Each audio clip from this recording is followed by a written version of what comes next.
Boom. Evening, friends. Let's get a little bit closer on that fucking beautiful melon of mine.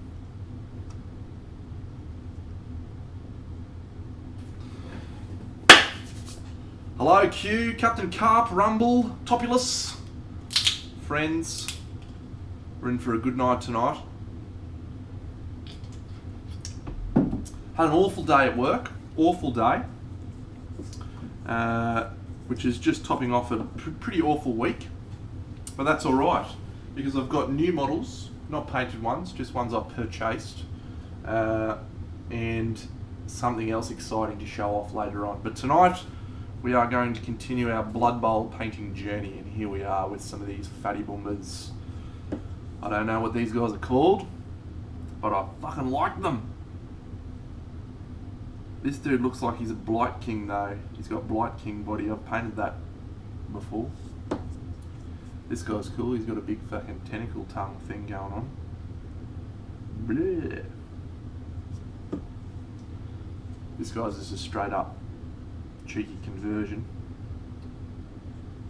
Alright, so we're going to do 2 lots of airbrushing here, I think. We're going to do skin tones for these 3. Hey, Bug King, what's happening? Oh, Fat Donut! We're all cracking on tonight, friends, aren't we?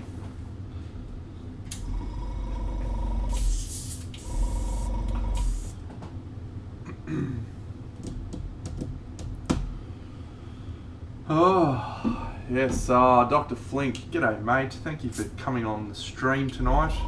Wouldn't be the same without your dulcet typing.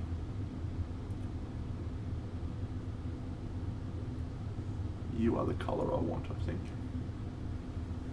3rd shift. I don't know what that is, but it sounds less than ideal. Gotta remember to do this here, friends.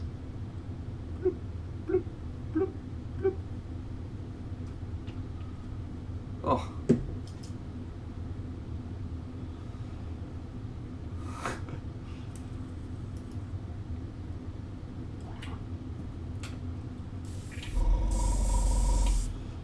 This airbrush is going to need clean soon too, I think, but we'll get through tonight, I reckon. We're just doing some base coats.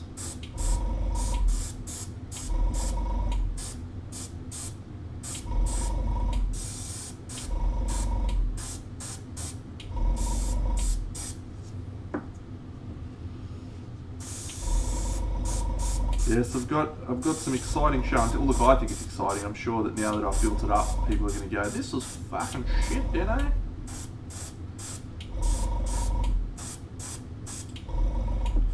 But it's exciting. Yeah, dulcet tones of typing. Well, look, what I was trying to imply, that it's great that we've got Flink here, because he's actually a good painter. And we can provide some good critique with good painters.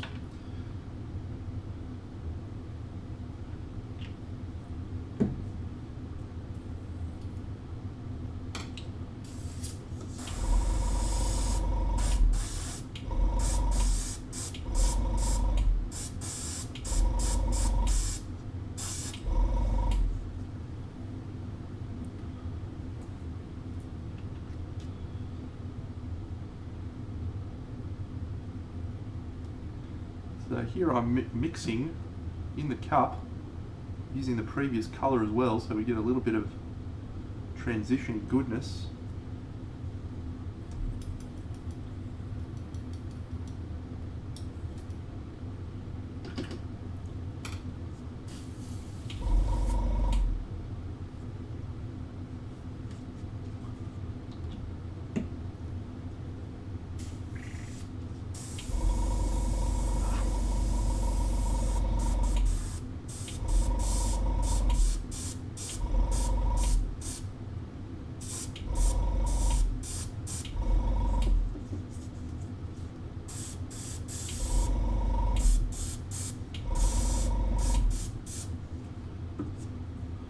Oh, Kev the Jinx. Kev is indeed a sicko. One of these days I'll link that video in the chat so everyone knows actually what I'm talking about when I say that. Chevy's a sicko.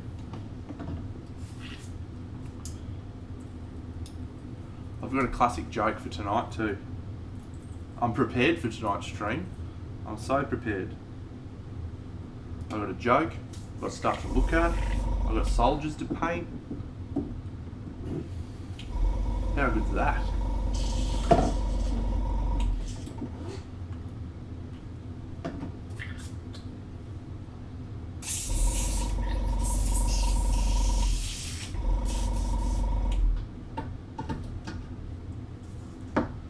Green.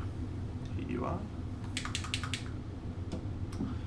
Whew. Ah, Feninator. And the great man himself, Paul. Fen, I asked a question the other night and you were on the stream but then you disappeared. It is, tell us about Sankakoshin and when the fuck we're going to see it, friend. Share it with the chat. The rabid fans of the world want to know. If you're allowed to share it with the chat, I mean.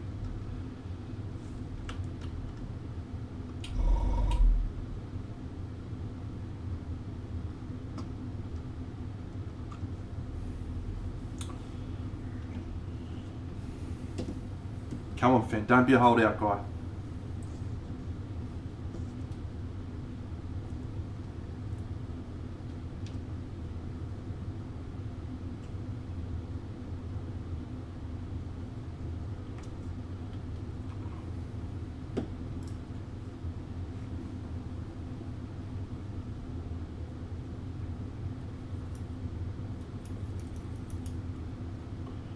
I'm only allowed a certain number of VIP badges, by the way.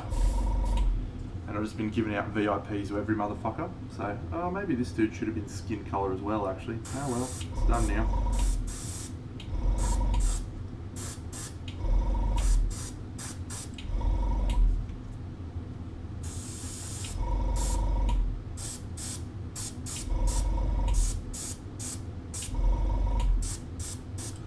We're going to get straight into show and tell after this airbrushing because I feel like I've built it up too much now and people are going to be disappointed. Just like the first time I have intimate relations with a woman, I build it up, invariably she's disappointed. Probably a lesson in that for us friends.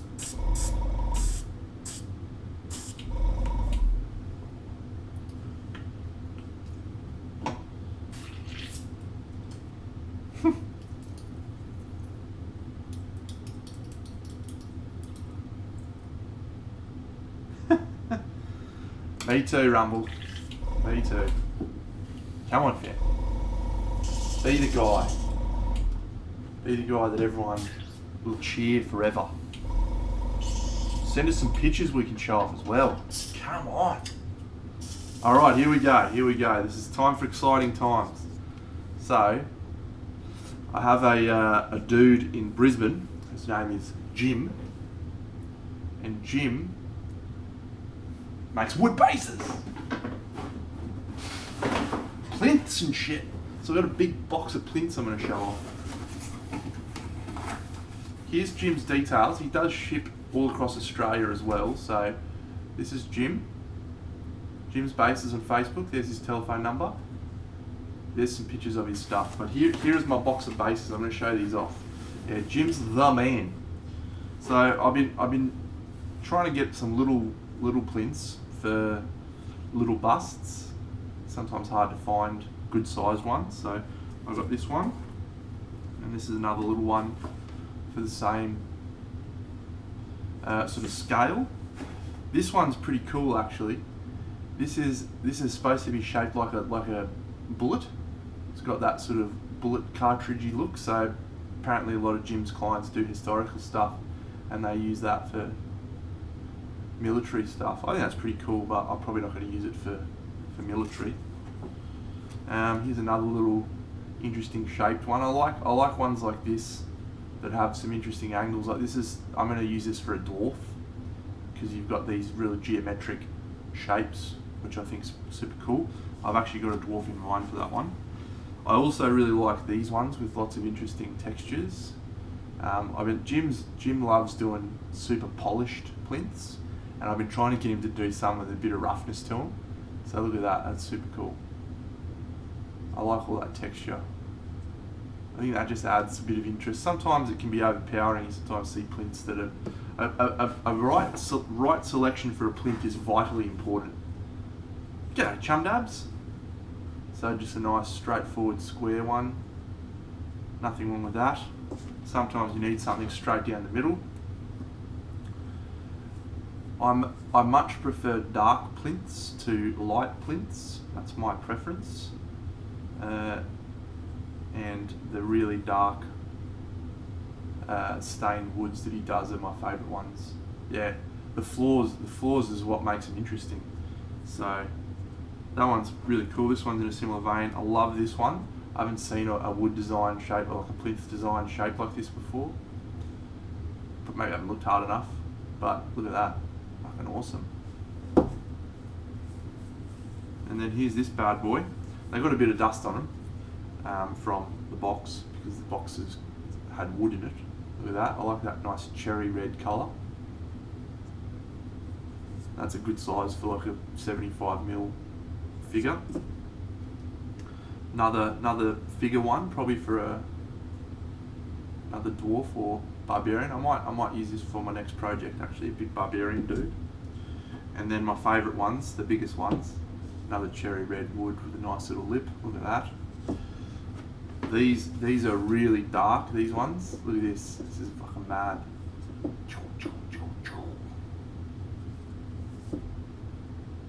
Awesome. G'day Kung Fu. And another little cherry red one. So, if you're interested in plinths and you're in Australia, Jim may actually send overseas. I don't know, but I don't imagine that's cost effective getting wood shipped overseas. I'm sure people have got wood in other countries. But yeah, Jim, he does a really great product. So this is his prices. $10 for one of these plinths. $10. $10. This little bad boy is $9. $10. $10. Well, they're $11 because they're a little bit harder. But yeah, super cheap for extremely high quality plinths. And I am a big fan. Dunhammer. I'm a big fan. So Jim is the man. He lives about 30 minutes drive from me, and I reckon every 2 or 3 months I just give him a call. Hey Jimbo, need some plinths, buddy. Come and hook a brother up, and I just trundle over to his house and buy some plinths. So that's a good get. I'm very happy with that. I genuinely get excited about looking at plinths like that. They're fucking mad. So there's his details. There's quite a few guys. If you're in Europe, Crazy Wenky is a guy who does some really nice plinths. If you're in America, there's a guy called Caleb Wissenbach. Yeah, Dino does good wood as well. Big Dino's got plenty of wood, not according to the girlfriends that he's disappointed. And I bought some models as well I'm going to show off now. This guy, so this one's going to be for a commission. Yeah, Crazy Wenky. It's close to Crazy Wenky. Wenky is W-E-N-K-E. German. I don't know what Wenky means in German. Probably wood, now that I think of it. Crazy wood. Hey, Frosty Worldwide, what a mad guy. So this, yeah, I'm the US one, Caleb Wissenbach, I'm pretty sure is his name. I think. He does wood. Yeah, Crazy Wenky, that's him. So we might just have a little bo peep at this, because I haven't even opened this yet. Usually when I get some models, I like to open them and have a look at the detail and stuff. But I haven't done that yet, so we will now. So yeah, this one's for a commission, and this model's actually on my list. I have a little list of models that I want to buy, and this guy was on there for quite a while actually. It's a JP sculpt, I would guess, based on sculpting stuff. Pretty cool. He's got a nice fur cloak. Love a fur cloak. Easy to do stuff. Crazy Wanky sounds like a very, very interesting Google search. Indeed. He's got a hammer and an axe. Axes are good for the old non-metallic metals, so they'll be great fun. Where's his head? Ah, there it is.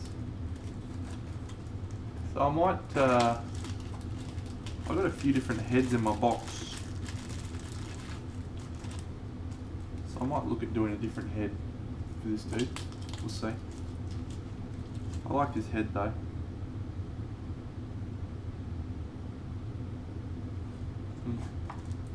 Cool.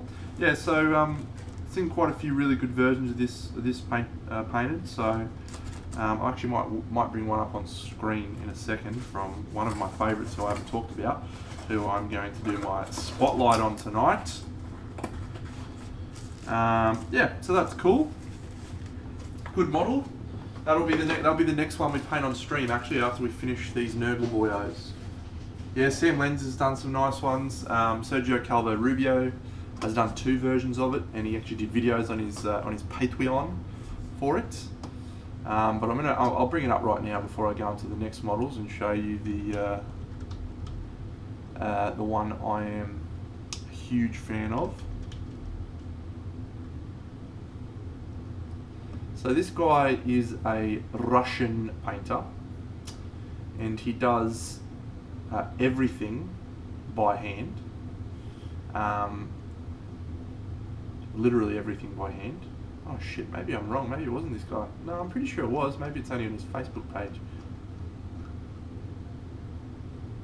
He's fucking bonkers. I'll show you this guy anyway. Instagram. Copy. So, bring it up in the browser now, friends.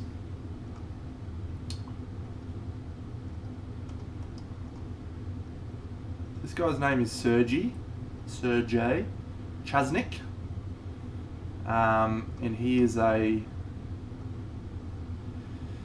miniature painter from Russia, and he does very, very elaborate pieces. He spends hundreds of hours on each one of these pieces. Yeah. So let's just have a look at this a little bit closer. So there's no airbrush. He does really interesting colours in really unique ways. Yeah. So yeah, and all this sort of stuff, like this is all done by scratch building. Like he scratch builds everything, paints it all by hand. Incredible micro detailing. Here's some stuff detailed of his face. I mean, he is unbelievable, and I just love his approach. He's got a very, very recognizable style, and even like this one's completely different to his normal style, but you can still tell it's his. Look at that. It's almost like a cartoon character. Love it. Just brilliant guy, brilliant painter. He participated in the Celestial Miniatures painting competition, and I think, from my perspective, he probably had to rush it more than he would have liked. But yeah, so and this he does post quite a few work in progress shots, and you can see here this. He's built that from scratch, and yeah, you can see there from his Instagram post, he spent 238 hours of work so far. You're a fucking madman, Sergi, but you're incredible. Keep up the good work, friend. He does nice little ones like this. Yeah, he's great. There was 2 that he did that really blew my mind, and I'll see if he's got them on here. And if he doesn't, I'll actually bring them up and see if I can find his Facebook. Stand by.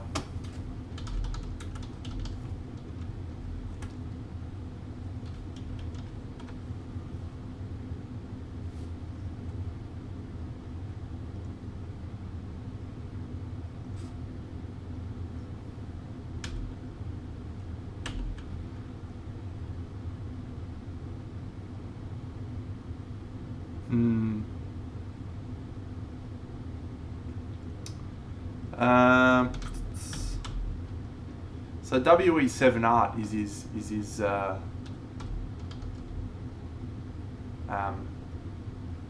tags. So go check him out on there. I'm just trying to track down some other ones for you.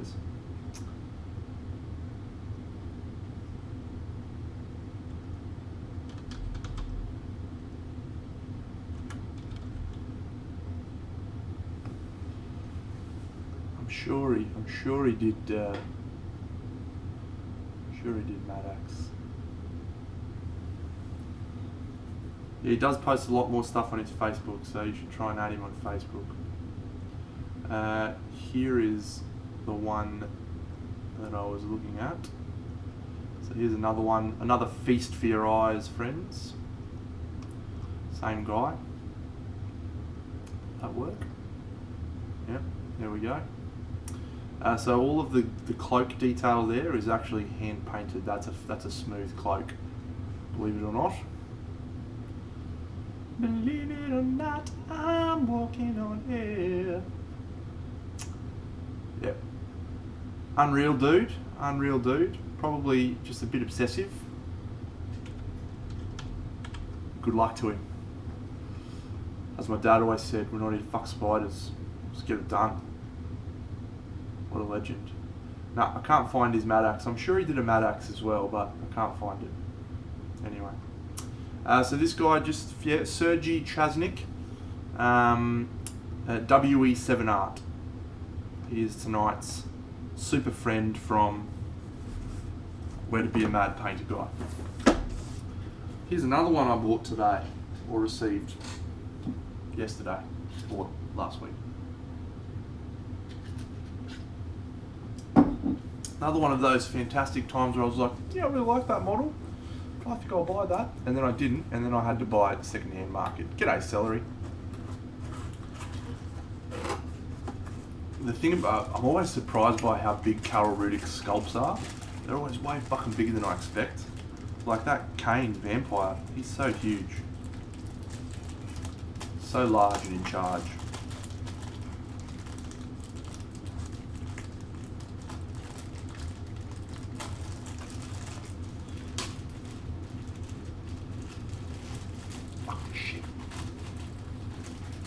Woo.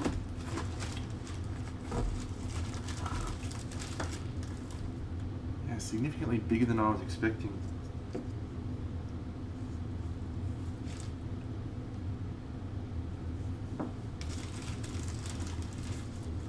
So the thing I liked about this, yeah, it's fucking crazy, eh? I've done almost all of his vampires actually now. I think there's only one I haven't painted. You have an interesting choice with this lady. You can give her a really beautiful face, like this one, and I fucking love the sculpts, like the sculpts from Karel Rudik with the beautiful face. But she's holding a little masky thing. Did I just break something then? I don't think so. She's holding a little masky thing or a mirror, but the mirror can also be an ugly face or a pretty face with an ugly face on the back of it. Yeah, see, so you can... I'm not sure how I'm going to approach this. There's a lot of fucking faces in here, shit.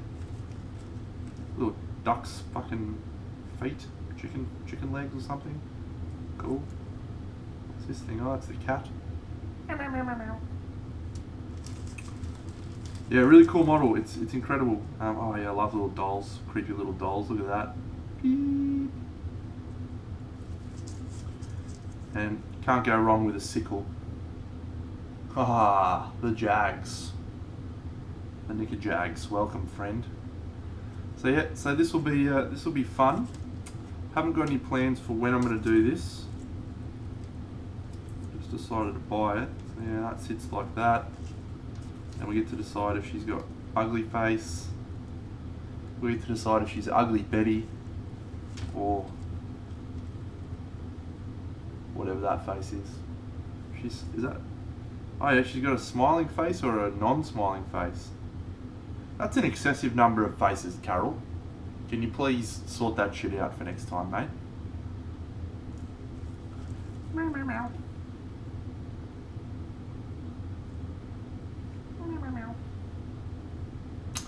Yeah, the ugly one's probably the right choice. Because she has this ugly face here, and then she's holding this bad boy up like she's about to change faces, which reminds me of the Wizard of Oz movie Return to Oz. I don't know if any of you watched that, but there was a witch in it called Mombi something. Yeah, she's also got a mirror. So yeah, so you could do the mirror with the pretty face, or you could do the ugly face with this mask. And I think that's probably the way we'll go. Yeah. It's interesting model. That'll be quite an elaborate one, I think, so that one won't be for a little while, I don't think, on stream. We'll see. What is this? Oh, she's holding a little box of roses or something. What are they? Is that seashells? What? No, I think they're chocolates. That's good news, Dr. Flink. Good news, mate. You interested in selling them to your friendly Australian painter friend? Out of interest.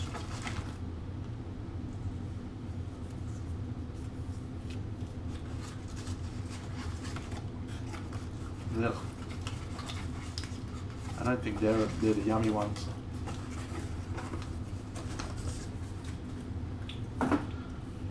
And this one, let's wash my mouth out with a bit of kombucha.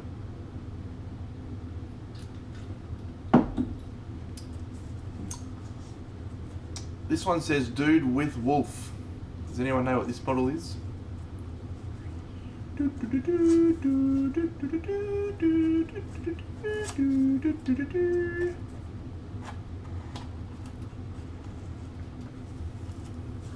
Frosty Warwhite. Nope. This is a model called Soul Hunter.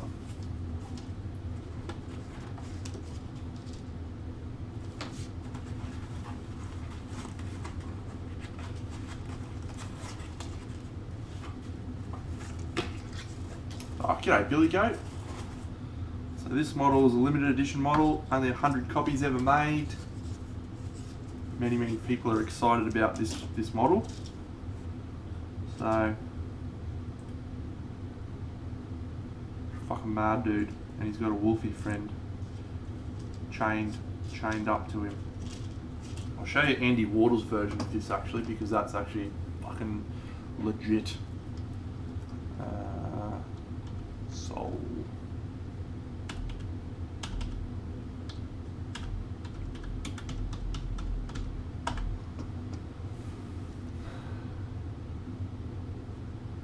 Oh, that's right.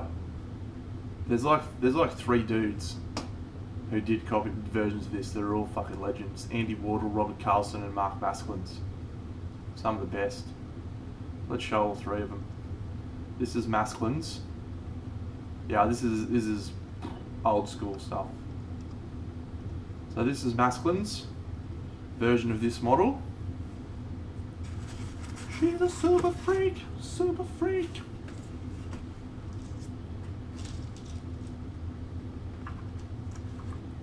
This guy feels like he's in my wheelhouse, like something I'll be able to do a pretty good job of, because I can usually land skin pretty well, and I can usually land leathers pretty well.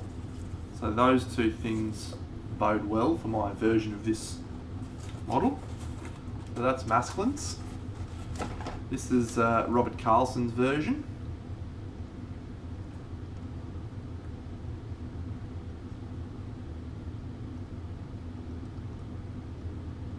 Robert Carlson from Rogland Studio. I think this was painted by him quite a while ago now, actually. So he's I think improved quite dramatically since that point, which is mad. Yeah, me too. But I think Andy's is the pick of them, from my perspective. Masklins is probably I think they're all awesome, but yeah, this one's my favourite of the 3. No, this isn't mine, Lopez. This is some of my inspirational friends' works. Masculins from Spain, Robert Carlson from Sweden, and Andy Wardle from the UK.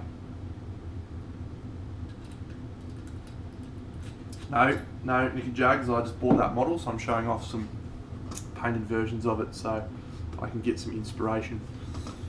Yeah, love Andy's style. Look at the wood grain on the gun handle actually. Let's see if we can zoom in enough and have a look at that. Fuck yeah, mad. Yeah. So that's what we're going to be attempting to get somewhere near. And I don't think we will. But we'll do our best. We shall do our best indeed.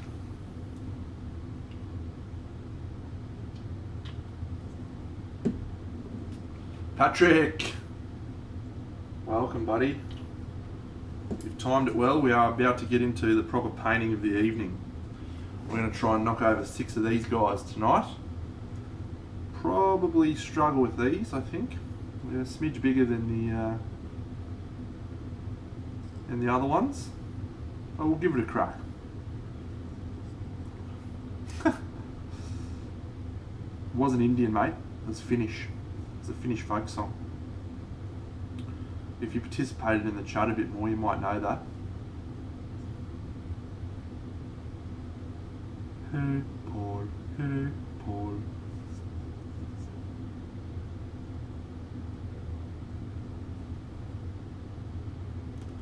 I sure am. Frosty Warwide. I sure am. Here they are. Boo-boo.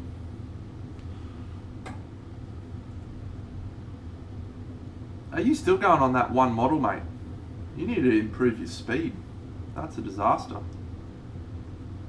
Hey Paul. Hey Paul. Is he wearing gloves, this guy? No.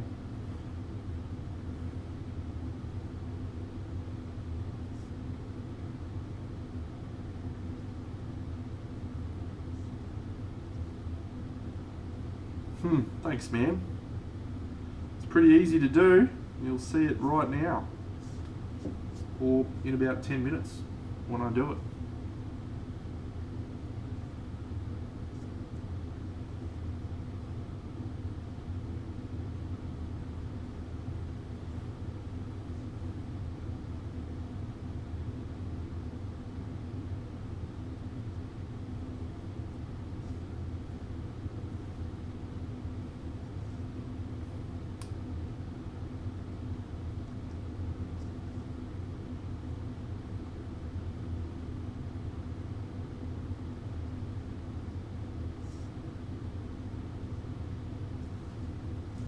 Man, I'm still excited about those plinths, eh? Love a plinth. Thanks, Jim. I told him to get onto the stream tonight. I don't think he will. Pretty sure he's still just working out how to use Facebook. That's when I said, yeah, just get on Twitch, mate. I don't think he knew what was up.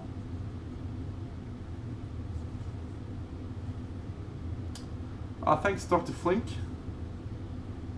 It was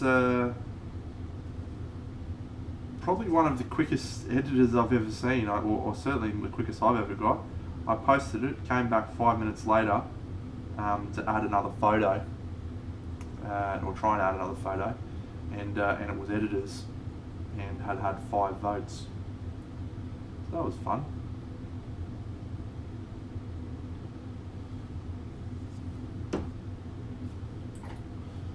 G'day, Chroma.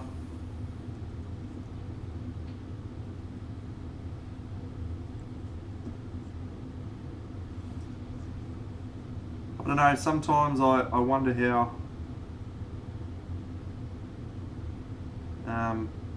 some of my stuff gets editors, some doesn't, and then I remember that it's all subjective anyway, and it actually doesn't matter. That makes me feel better. And I go back to enjoying painting.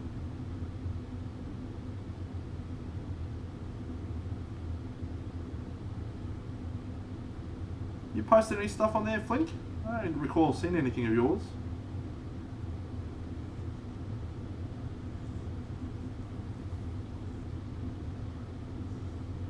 I I would always recommend true metallic metal if you don't have confidence in non-metallic metal. It's easier to paint non-metallic metal when you understand it, generally.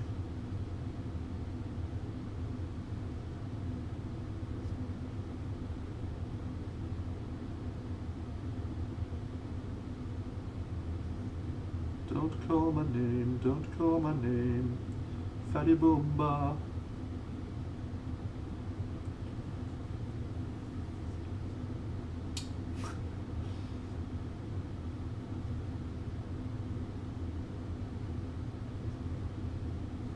What's the worst thing that can happen, mate? You get paint in the wrong spot, it'll be fine.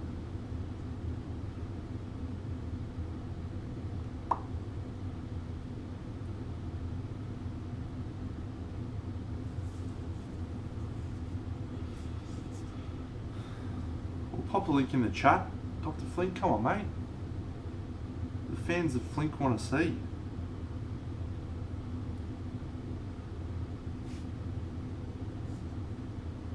So this dude who's commissioned me, has dead set stitched me up here. He's given me 2 dog shit old models and 2 rubbish conversions. And just been like, yeah, it's all the new guys, it's all the new Nurgle dudes, it's going to be great. And I'm like, cool, man. Fucking load me up. I like the Nurgle models. Actually, my favourite Blood Bowl team they released in the last few years is actually the fucking Halflings. Those guys are unreal. So good. If you haven't seen the Halfling guys, just get in there. Kev, tell me about that mindset, mate. I'm interested to understand why you feel it's terrifying to... No, I didn't want you to put my fucking model in the chat, Paul. Come on, mate. Everyone's seen that piece of shit. Why did you put Dr. Flinks in there? Here we go. Yeah, the Halflings are so good. They're just so full of character. I love them so much. Is this guy's face in there? What is that?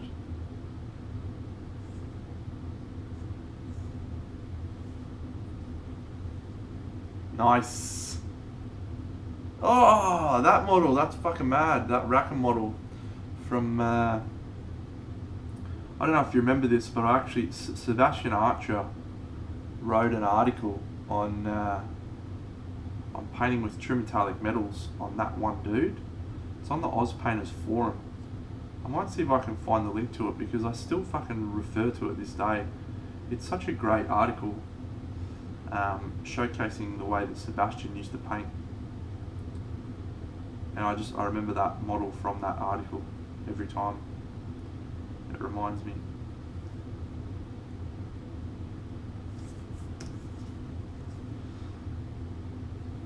Let's see if I can find this fucking great article.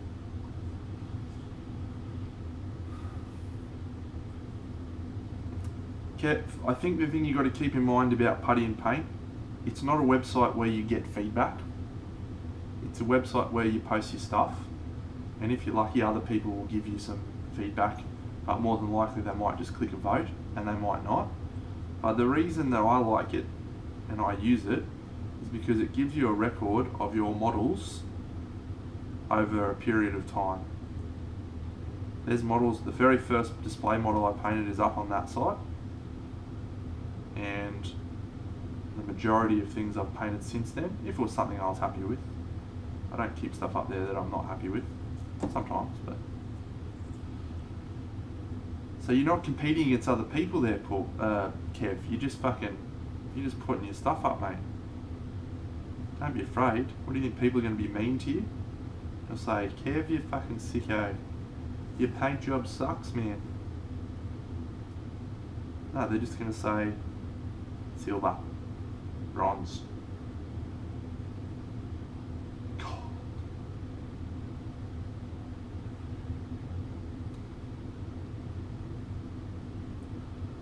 I guess it all comes back to what your goal is with your painting. My goal is to Have fun.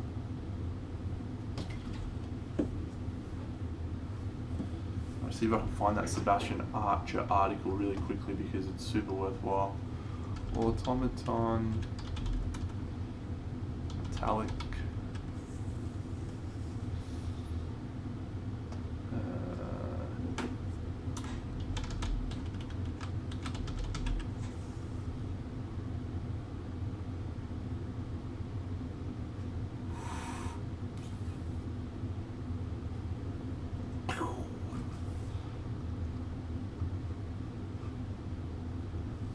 I'm very, very, very good at remembering things, friends. There you go. Morning, Sharkwold.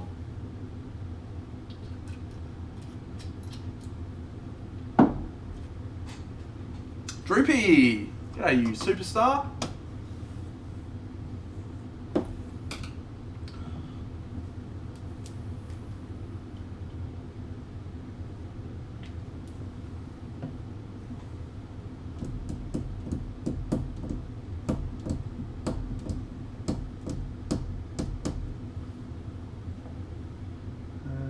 Where are you, green bad boy? There you are. Where's my red?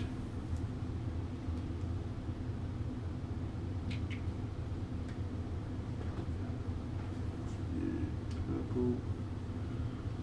Red, red, red. There.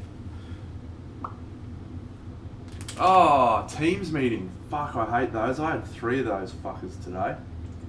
Kill me every time. Colwell did some streaming with his phone. He didn't recommend it.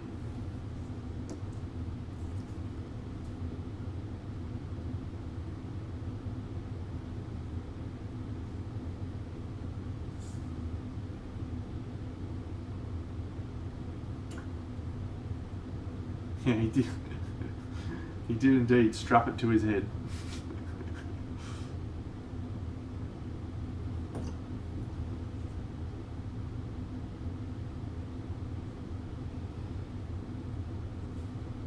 I gave him so much shit for that. Classic.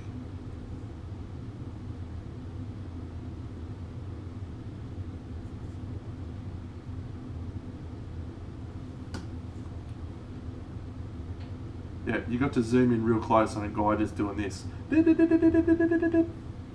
Which I guess on reflection is not that much different to what I'm doing right now, but whatever. Paul, you may need to have a registered account to follow on Putty and Paint, although it's been a while since I tried to follow anyone on there, so I don't really know if the rules have changed.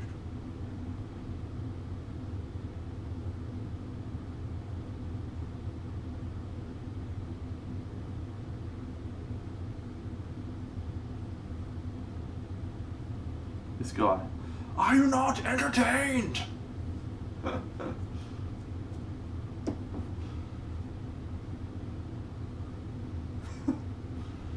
I'm surprised that didn't work. It seems something most bosses would go for. I know my boss certainly would go for it. He's a big fan of my toy soldier painting. Regularly comments on my Instagram. Oh, great work, Deno. Fucking legend.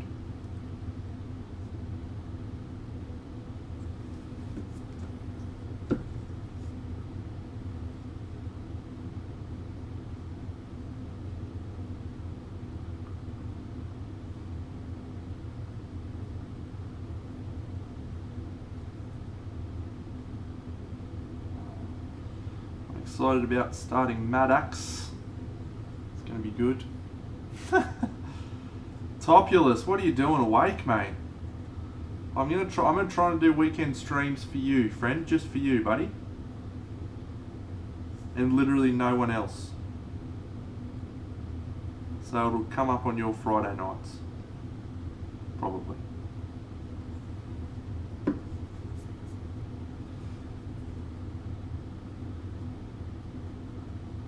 The king from Kingdom Death.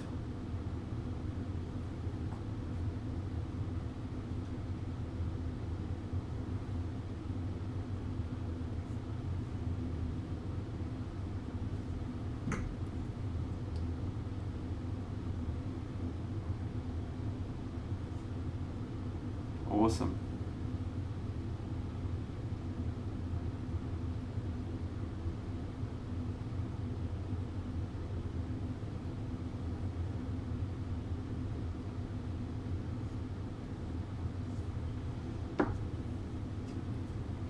Altered Man, I'm doing glorious today.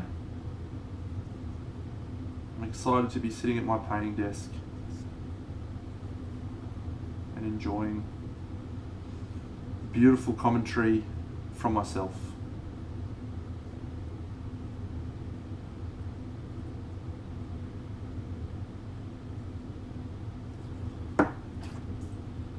Well, Altered Man art, it is actually a combination of neither of those things. It is Fantasy Games scale colour range. It's these three, a green, a red and a purple. And the Fantasy range is a satin finish and it is slightly translucent. So I mix those with some Joe Sonia Magic Mix, which creates kind of a wash of a more saturated pigment that is somewhat translucent. So it's sort of in the middle of both of those things.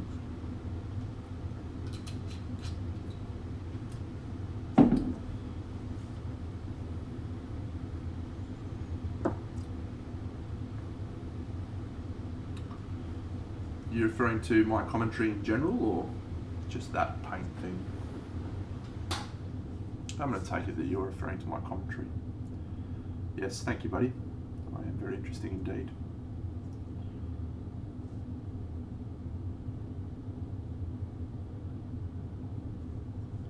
Let's get a bit of zoom happening.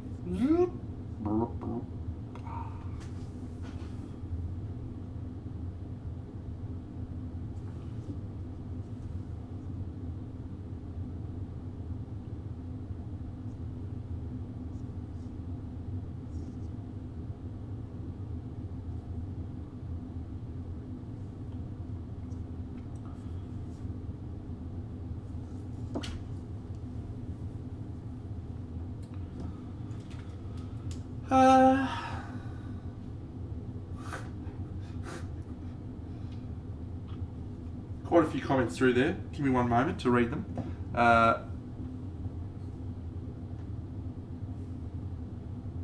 Well, Altered Man, it is just an acrylic paint, and it is basically just a wash. It's just I'm mixing it from paints. Jim, I don't really have a specific thing that I choose. These guys are based off the colour scheme I did in the past, and so they're pretty easy for me to replicate without remembering too much. I go with what I used in the past, which is easy, but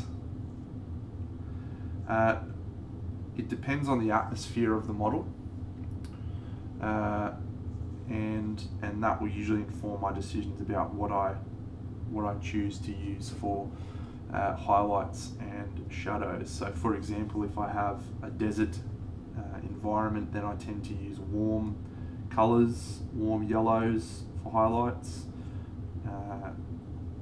and oranges and browns and reds for shadows.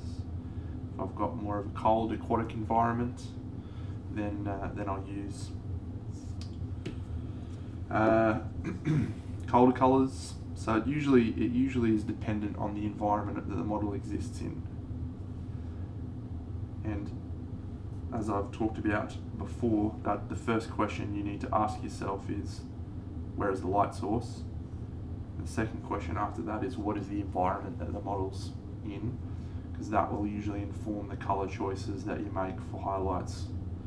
I think common trap for unwary punters is to think to themselves, yep, cool, so I'm painting green, so I'm going to grab out these specific green colours, which is dark green, mid-tone green, light green, and then I'm going to paint the colours beside the green, and I'm going to choose these colours, non-metallic, metal, green, blue, whatever fucking colours it is. And they don't respect the colours in relation to each other. So in that situation, you would probably use the same highlight colour because that creates harmony across the piece, without necessarily. This guy's fucking mad, actually. Look at him. What a fucking legend. Without always sticking in the same colours for each section. So you want to be respectful of the environment that the models are in. G'day, little dick, big heart. That is another way you could describe my personality. So if you look at the Wind Rider model I painted as an example, I can get it out if you want. I can go and grab it out so we can have a look at it on the stream. Love showing off my models. We've got a lot of warm highlights. The intent was for it to feel very happy, very much like Falkor from the Neverending Story.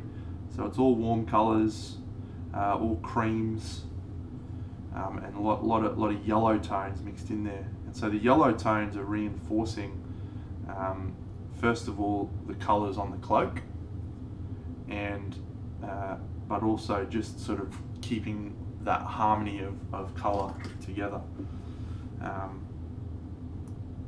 You don't always have to do like that. I'm going to always highlight with this colour across every element of the piece.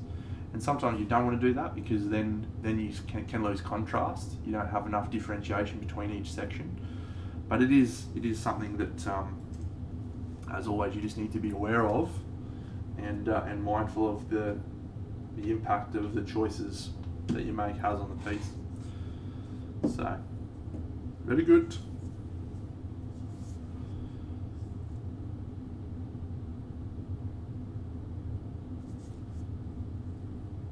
What about saturation, Jim?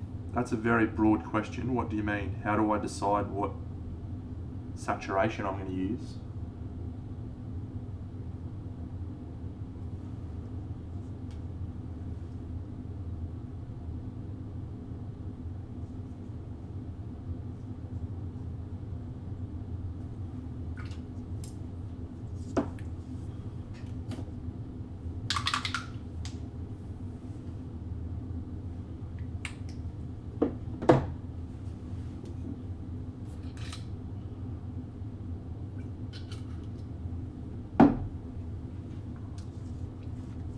That one is a lot more in your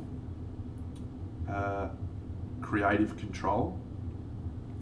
If you look at someone like Craftworld, who I believe you did a class with, they tend to go from saturated towards desaturated colours, and use those two elements to contrast with each other. Most people would use saturated colours on the highlights and desaturated colours in the shadows to help further reinforce the change between the two. But saturation is just one of the levers that you have at your control. I think it's very important to know what it means and how to use it, and how to add saturation or how to desaturate an area. But when you have to think about your model from a holistic perspective and say, where do I want my focal points? Like as an example, red is a colour that is very saturated, it's very warm, and it's very intense. And so if you have red on your model, invariably the focus, the attention of people that are looking at your model is going to be drawn to that red because it's so intense and saturated and usually high value. So that doesn't mean that you can't use a desaturated red. It just means you've got to consider, where does my saturated red go based on what I want to draw the attention of people, and where does my desaturated red go, and vice versa, and so on and so forth. It's just about having that knowledge of what you want to achieve from your piece.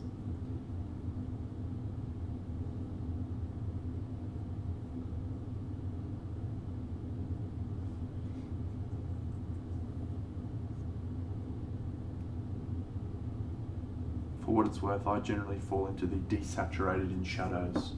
See you, Droopy. Thanks for being a subscriber. You're still up on my subscribers list as the best subscriber. And also the last subscriber, most recent. Why the fuck did I do this colour? Oh well, I've done it now. Why not changing?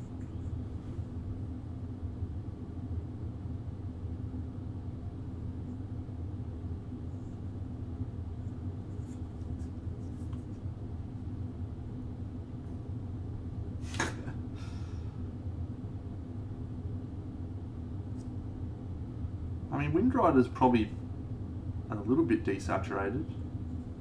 So, if you're unfamiliar with that term, saturation is basically how pure a colour is.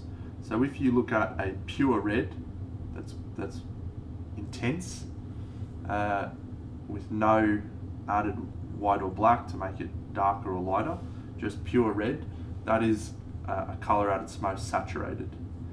If you mix black into that, what you'll see is a darker version of a red, but you're also desaturating. The colour's not as vibrant, the colour's not as intense. So when you talk about desaturation, what you're actually meaning is a colour that has some grey in the tone, which is making it less powerful. And a common, I guess, mistake is black and white are both forms of grey. So when you add in a white or a highlight colour to a colour, you actually are desaturating the colour as you're doing that. You're making it less intense and less vibrant. You're also increasing the value at the same time. G'day, Housefly Hawk. So I need to have a look at this loopy. What are we looking at here? Yeah, that's a great picture. Yep. So the hue sits at the middle point, and it's the most saturated and intense version of the colours. The value is from black to white, light to dark, and the saturation is from grey to the intense colour. So all three of those elements work together on a colour to give you any given colour. So when you are asking yourself questions about what should I do in this area to highlight this area or shade this area or whatever, you need to reflect on all of those elements and think about, okay, where is this high value colour going to go? Where is this desaturated colour going to go? And how can I best create contrast beside that? Exactly, yep. And I think I did a shitty little class for noobs on bus painting, and it was a lot of fun. But I just sort of talked about some of the basic theory for most of the day, whilst showing a few of my little quick techniques.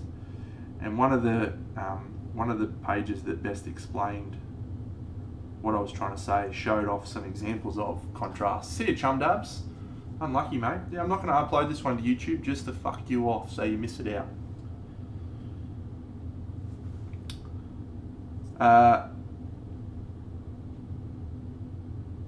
I probably will, don't tell him. Yeah, so my shitty little class was all about what those actually yeah, pretty much, mate. Pretty much. Now it's what those terms looks like in practice. So I will actually bring up a couple of examples on this screen very soon, whilst I'm waiting for some of this shit to dry.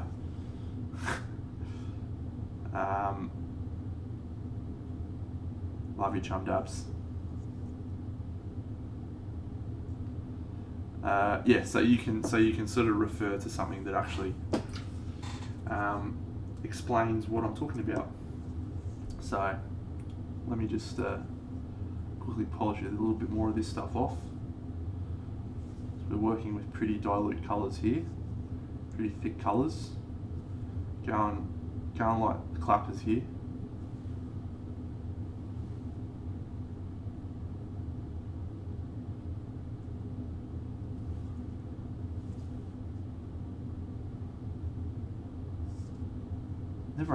I've never understood that expression, by the way, going like the clappers. Does anyone know where that comes from? I'm always fascinated to learn about where things come from. You ever heard the expression running roughshod over someone? That actually comes from horseshoes. Very fascinating. Are you ready for tonight's joke, friends? I'm going to do tonight's joke right now. It's a classic. It is an absolute classic. But it's going to only appeal to a certain... there you go. It's gonna be great. So this is only gonna, not everyone's gonna get this joke or appreciate this joke, right?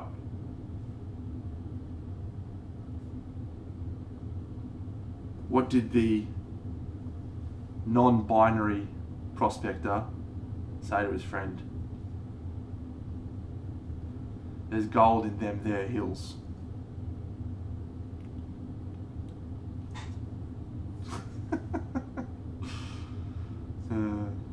Well, I thought it was funny. Clappers were things in bells. There you go. You go like the clappers. Awesome. That is a good fact. I like that. Thank you for sharing. Did anyone get my prospector joke? Do I need to explain it? Generally, if you have to explain a joke, you've done a great job, because the joke is too intelligent for other people to understand. And I feel like that is absolutely bang on for this group. Specifically Chum Dabs. Who's left?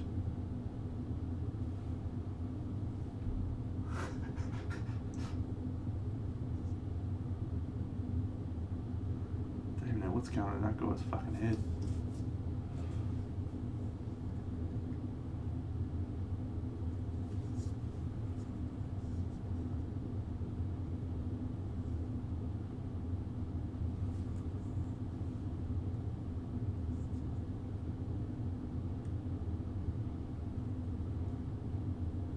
Alright. One dude left to go, we'll leave him to dry, and I'll do some fun pictures.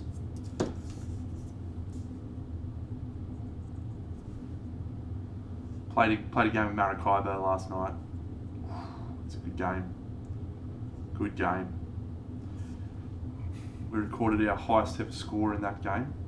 270 something. 272 or something like that. Very good. Outstanding game, really. Up there with one of my favourites. Alright. Okay, so I'm just going to show you some examples from Putty and Paint of saturation contrasts that showcases saturated versus desaturated.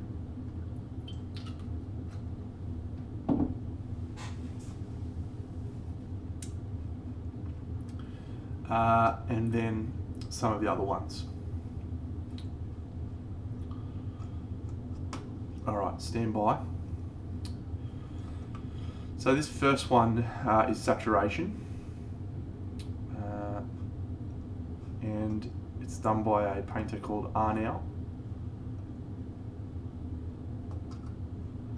I'll choose one of his recent works actually, because he's such a jet. Saturation is one of his strengths.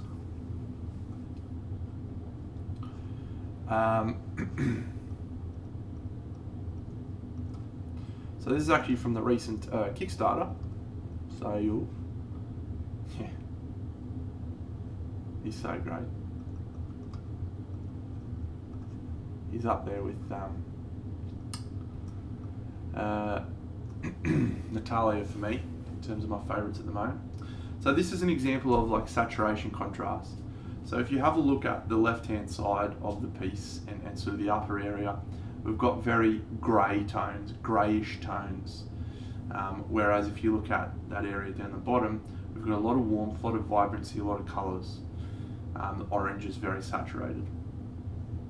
So what you've got there, there's also value contrast change in that. If we did a grayscale version of that, fuck, I can't remember, how do I do grayscale on a picture?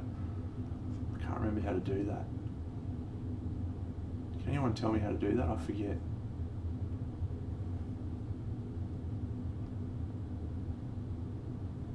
Filters, was it?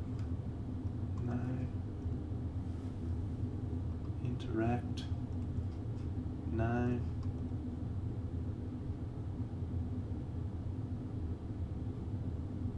Transform, no. Order, no. No, can't remember. Yeah, actually, I'm on board with you, but they have a bearded version of the head, so I'm going for the bearded version personally.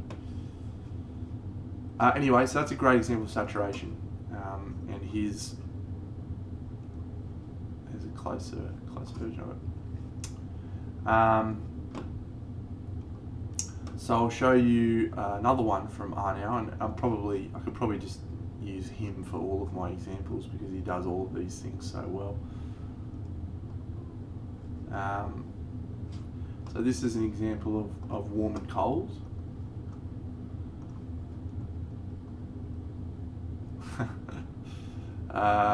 So this is an example of warm and cold colours and how you can use those two to create visual interest. So we've obviously got a warm side and a cold side, and again you can see the value change. He's gone for high value to draw your focus to that top area, and a darker value down the bottom, and creating pretty heavy contrast as a result of that. But that contrast is also supplemented by the warmth. There's a lot of red tones in the face and in that elbow there, and there's a lot of reddish colours in the beard. If you zoom in, you can see some red in the beard, and a lot of blue tones, a lot of cold tones in the other side of the model. So that's an example of warm cold, and then I'll show you another Arnau which combines those two things, both saturation and desaturation and warm and cold, in the one piece. So again, you've got cold and you've got warm, very, very clear cold and warm colours. There's not as much value change on this one as there was in the other two. So what you're starting to see more here is saturated versus desaturated. So if you can see, it's mostly desaturated, the colours, but where you do have saturated colours, it pops out more. Like the gem on his knee, the gem on his shoulder, the hand, obviously red, again draws your eyes. The face being that red inside a desaturated area. So yeah, when I talk about a lot of that stuff, I'm at the very beginning of my journey in understanding how all of those elements interact and how to control them. Whereas guys like Arnau and Masculins is incredible with saturation as well. Yeah, so practice, friends. We'll get there at some point in the future, probably.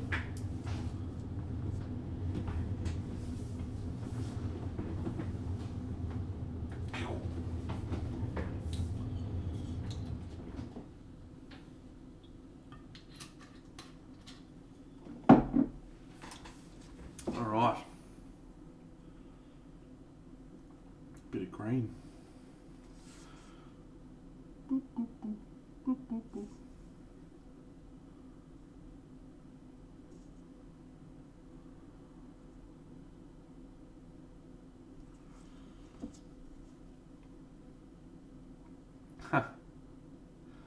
That is a good culture reference there. Transformers. Fuck, I was on one that YouTube bender I was on the other night. I was telling you about it. One of the videos I watched on that YouTube bender was Peter Cullen, the guy who does the voice of Optimus Prime. Oh, love that guy. Autobots, roll out. He's got the best voice. We are autonomous robotic organisms from the planet Cybertron. Okay, let's do some proper skin now. I think I did this one last time actually. Changing my mind. No, I definitely didn't do that one. I did this one.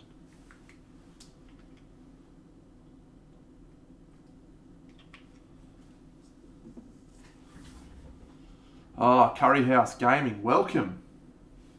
If there is curry at your house, please invite me to participate. I am quite partial to a curry.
Talking about great movie moments. I remember I watched that first Transformers at the cinemas, the live action version. Fucking lost my shit. When Peter Cullen, because I don't think they actually announced that Peter Cullen was the voice. Maybe I'm misremembering. It's a fucking long time ago now. But when Peter Cullen's voice came out of Optimus Prime, the robot, I was excited. We are autonomous robotic organisms from the planet Cybertron. Loved it.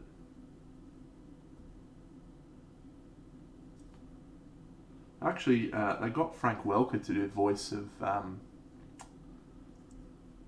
Megatron in the movies, and they decided they didn't like it. They didn't think it was angry enough or some shit.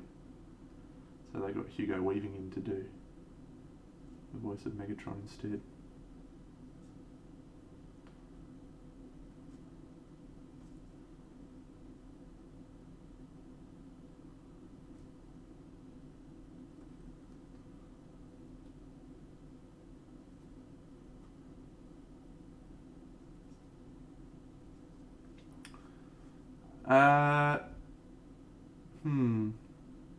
Favorite interpretation of Merlin.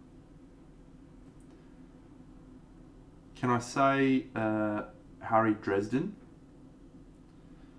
with a caveat that we still haven't seen him, but I'm sure we will. It's going in that direction. If anyone hasn't read the Dresden Files, I haven't spoiled anything for you. But I'll tell you what, get on that right now. Fuck me, it's such a good book series.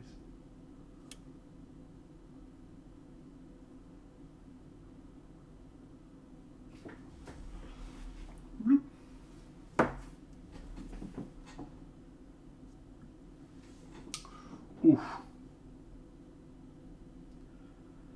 Takes a bit of time to find his groove. I think if you haven't read to book 3 and 4, then you probably haven't caught it. Haven't caught the bug. Because the first 2 were pretty formulaic, nothing special. But in the 3rd book, it really finds its stride, and then the pace just only continues to let up a lot. I did enjoy that one, Stephen Lawhead's Pendragon Cycle. I liked the Dark Ages interpretation of the story, which apparently is probably the most likely source of the stories, King Arthur. Yeah, I read that a lot. Yeah, I read it when I was a kid as well, a long time ago. Long time ago. I wonder if I've still got them sitting in a box somewhere. That guy sucks.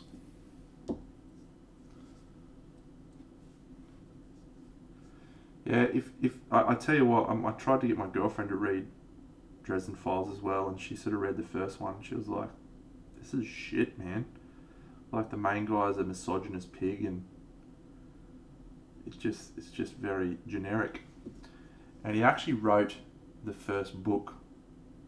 I don't know when that was his first published novel, and he didn't think it was very good, but he got it published.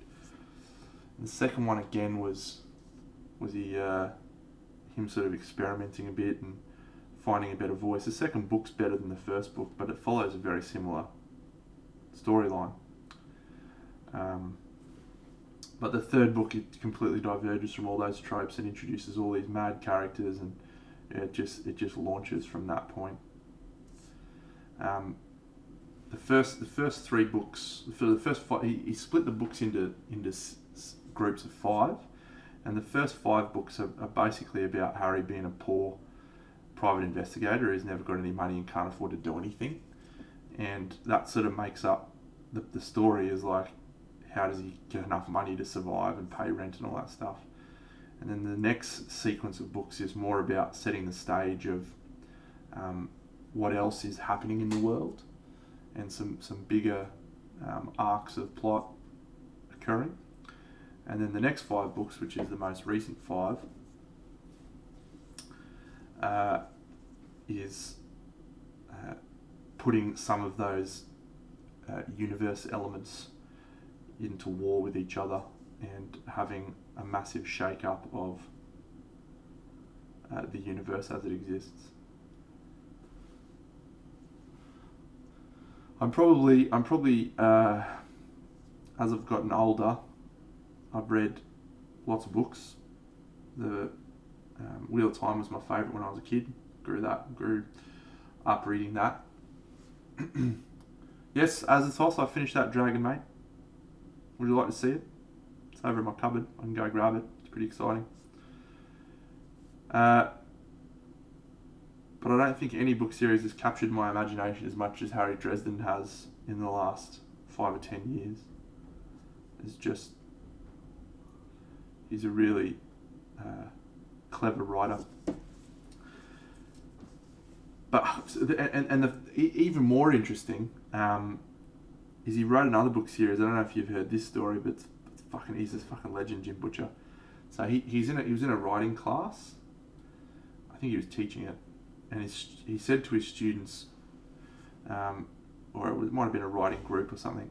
He said, "Oh, you can write a book about anything. Like you just follow these rules type of thing." And people are like, "Whatever, dickhead." And he's like, "Nah, give me two topics. Give me 2 topics, whatever you want. I'll fucking write a book series about them. You guys are clowns." And so his mates or students or whoever the fuck it was said, "Cool. Your 2 topics are Roman Legion, the lost Roman Legion, the 13th Legion that got lost. Oh, and Pokemon. Have fucking fun." And he went away and wrote The Furies of Calderon and the entire Calderon series, which is 6 books. And it is fucking awesome. It's so good. Yeah, so if you haven't read those, get into those. They're fucking great. And if you haven't read the Dresden Files, do that first, and you're welcome. You're welcome in advance. Alright, I'll get the dragon out, Azathoth. Ben Aronovich's Rivers of London. Have not read that. Have never heard of it before this very moment, Sharkwold. Stand by.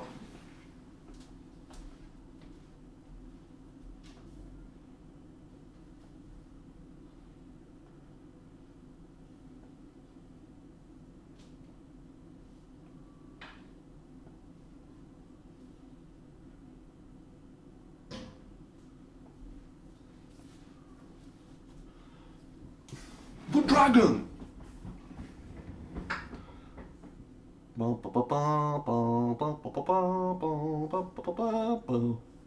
Here is my dragon.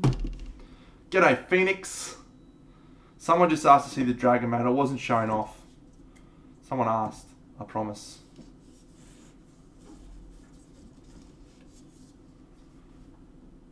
Mad, that sounds awesome. I'll have to look that up. Send me that in a whisper, will you, mate? Because I genuinely want to read that. That sounds right up my alley. There you go. Azathoth. Windrider by Robot Rocket. Pretty mad. Well, I've still got it over here, right? Where did I put it here? But you know what I decided? This wood just looks nice. It doesn't detract from it. I reckon that doesn't look as good. So then I sort of tossed up, well, maybe I'll put it here, like on the back, like this or something. And that doesn't add anything to it, right? It just looks shit. So then I thought about doing it here, and then I realised that that's also shit. So my last and final thought was, do I have it floating up the top like this? And that was the one I considered for a while. And in the end, I just didn't think it was necessary. I feel like the model's got enough power without it. Just the simple lines and the clean lines works for me now, I think.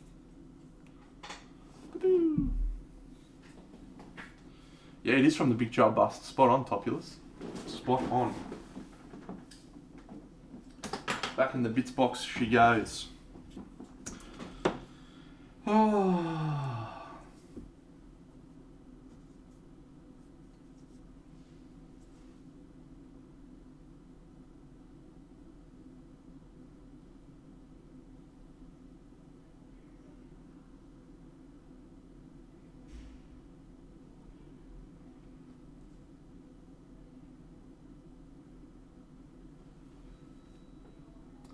Is it? It's a nice bust.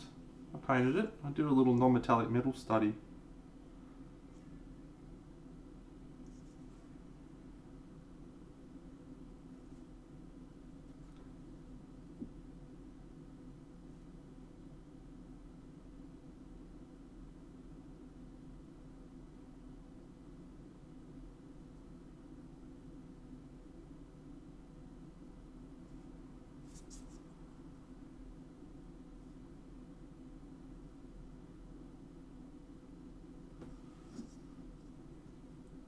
Phoenix, what are you working on, mate? You still working on that little bust from whatever those fucking guys' names is?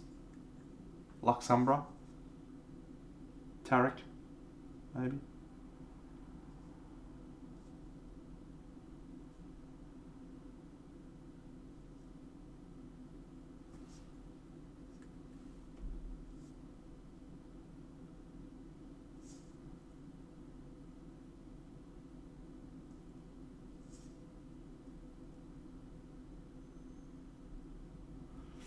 I hate models like this.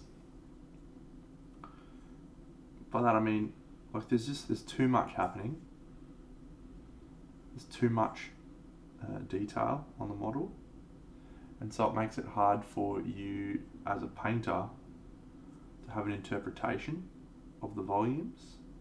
You're just stuck with very small surfaces trying to make it interesting. Back to mean tweets, very good. That's going to be the best version of that out there in the world, mate. Blub, blub, blub, blub, blub, blub, blub, blub, blub.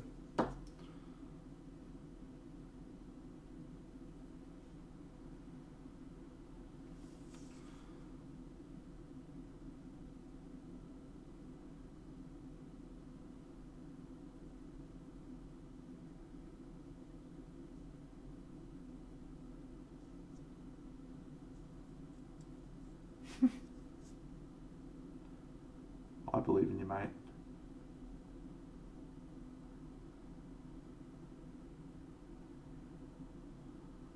Well, I think this is actually an armor plate, but I just like it as a big fat slug looking thing on the back of his neck.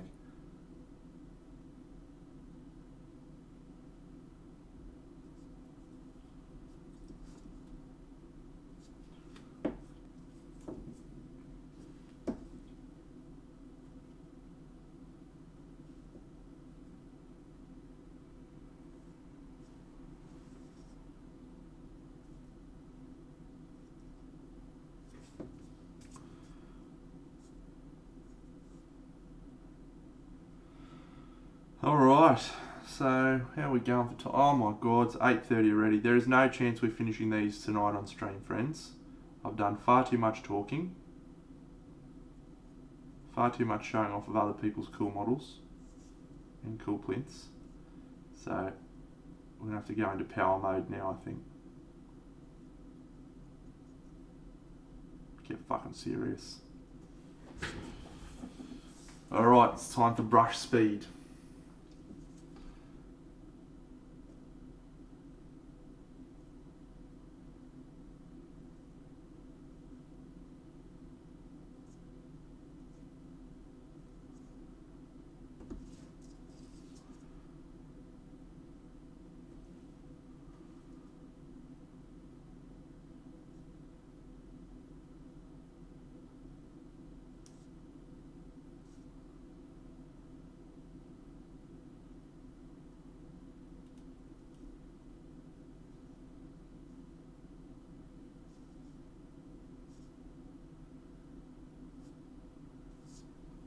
Stick it into high gear. Bam! Let's kick it up a notch.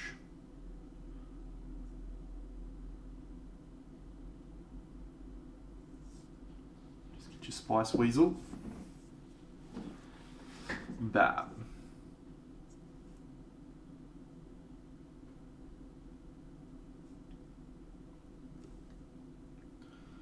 You'll come crawling back for another taste of sweet, sweet candy.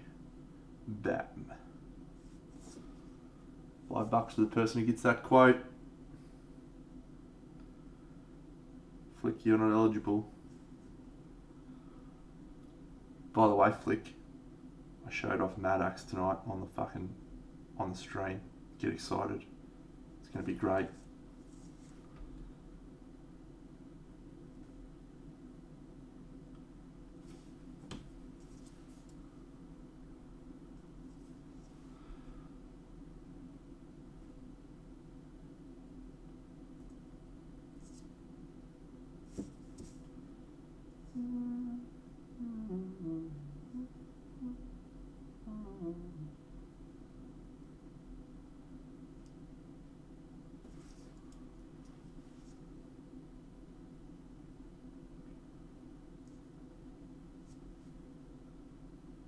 Do you want me to talk about the plan on stream? Flick, welcome tonight, by the way, buddy. Welcome to the stream. I know it's your morning over there in whatever part of that country you're in, where you're from, that place. It's probably near somewhere. Where are you from? Oh, whatever, mate. You have not.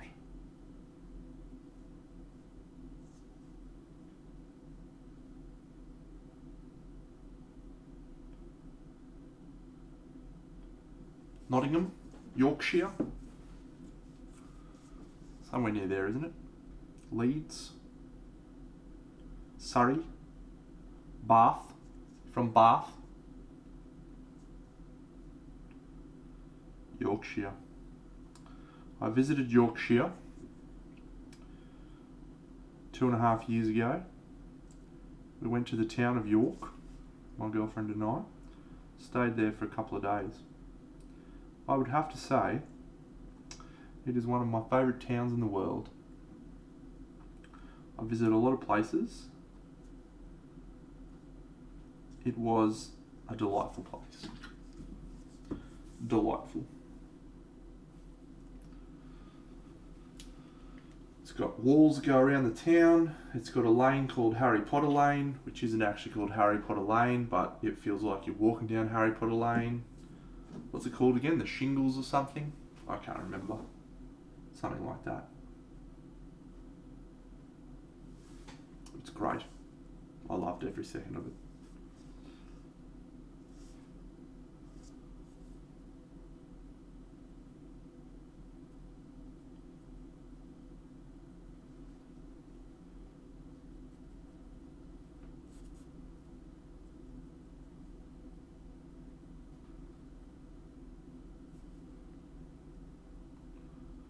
Oh, we may be a chance, friends. We may be a chance. We keep motoring. We might get there. No more talking, no more distracting. Chat, you guys are distracting. Oh, how did I get black paint all over me? That's an impressive effort. Look at that. I have no idea how I did that.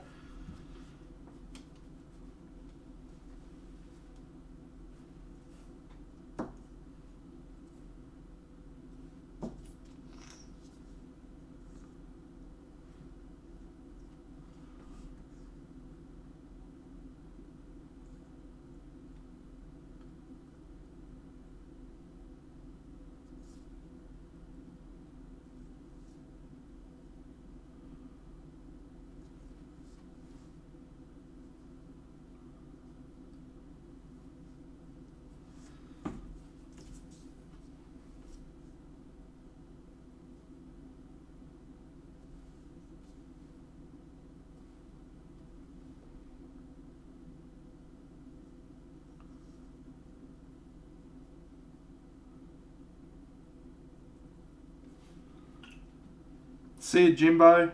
Thanks, mate.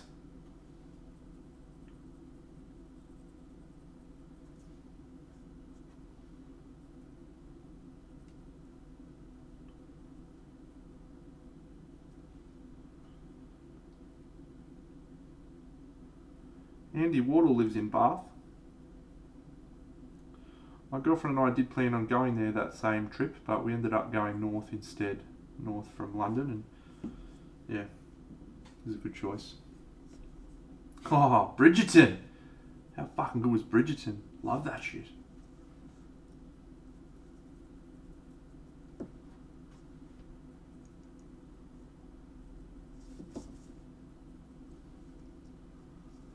Loved it.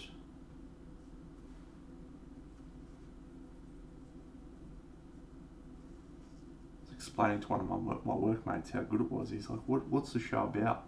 I said, mate, it is Pride and Prejudice meets Gossip Girl. And he said, how do you know what either of those fucking things are? And I said, yeah, fair point, mate. It was fucking awesome.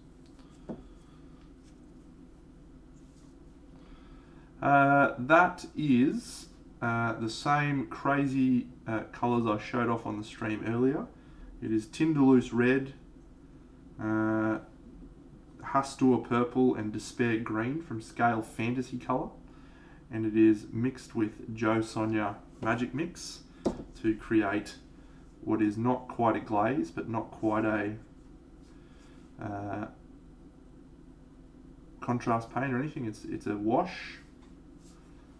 Mixing it with the Magic Mix allows it to do its job and just shade those areas. This is all very rough and ready.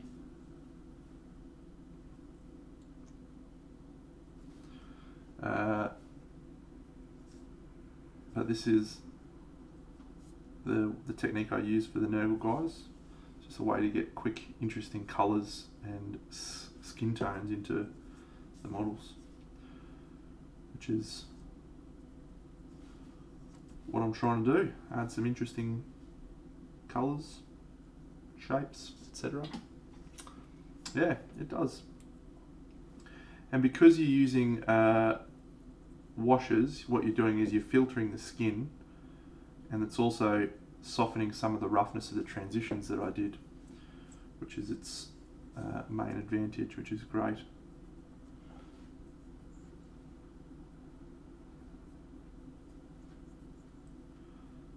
This fucking dude's got a ball in his tongue tentacle. I feel like that should be outlawed in a sports game. To have a dude with a tongue tentacle coming out of his mouth in his stomach. Come on now. That's pushing the boundaries a bit.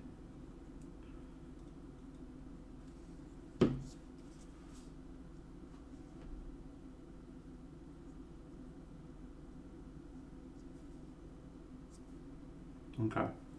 We're going to switch this up, I think. We're going to try and finish off these 4 dudes, because these 2 dudes suck.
If anyone's watching from Twitch, that's a tentacle. It's not a Kingdom Death-esque appendage.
Why can't you bring yourself to do it, mate?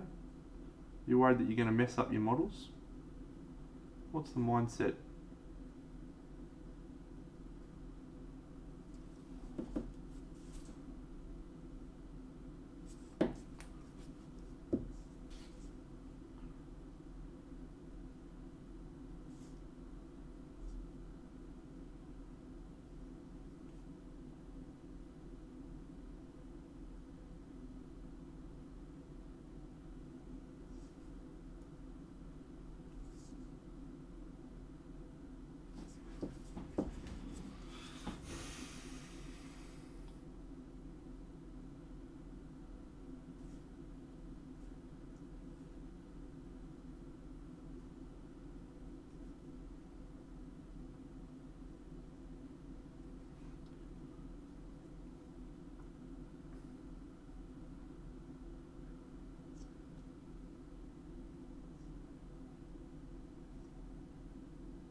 So the mentality I take with gaming models is slightly different to the mentality I take with display models, but it's still fundamentally the same process.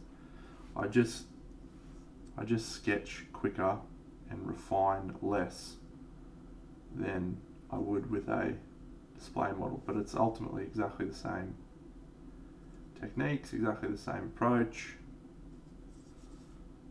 and I think to use one of my favourite sports team, the Brisbane Heat. Their captain talks about playing fearless cricket, not reckless cricket. And I think that can be applied to painting as well. You want to paint fearlessly. There's nothing you can do to a model that you can't recover it outside of dropping in a vat of acid.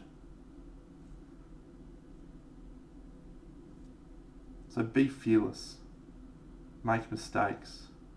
Do stuff that's out of your comfort zone so you can improve.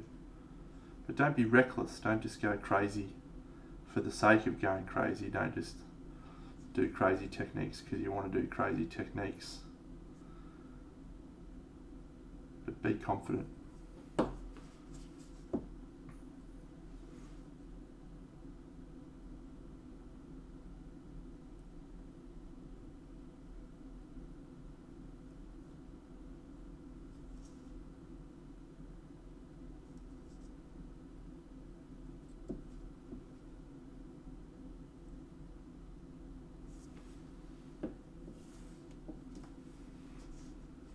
No, it's just a one, but it's just a sloppy one that's been used a fair bit, so it's all over the shop.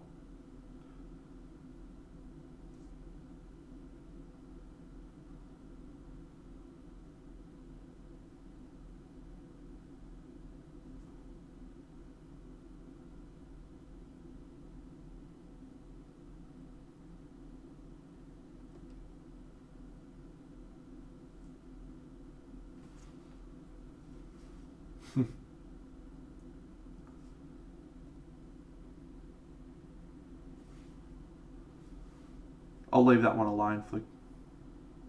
It's low-hanging fruit, mate. I don't like to go there.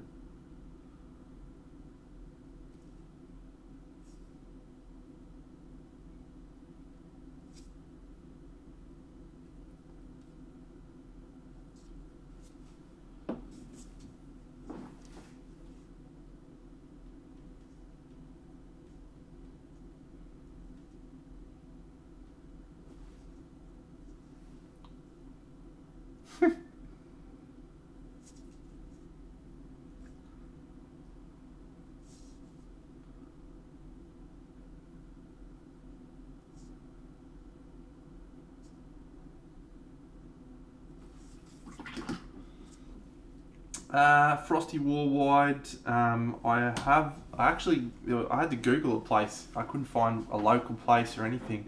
So it was some art supplies place online. I think they were in Adelaide actually. I have no idea what the name was. I ordered one bottle 2 years ago, 3 years ago, and then I ordered another bottle about 6 months ago. And I just cracked a new bottle now, so I can't fucking remember.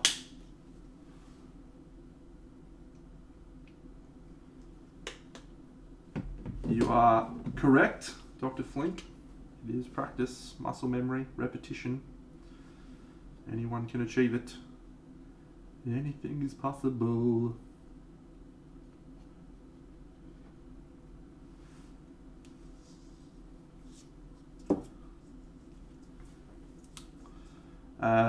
If you send me a PM, I may remember to find the name of the place that I ordered from online, but it was just a random art supplies place.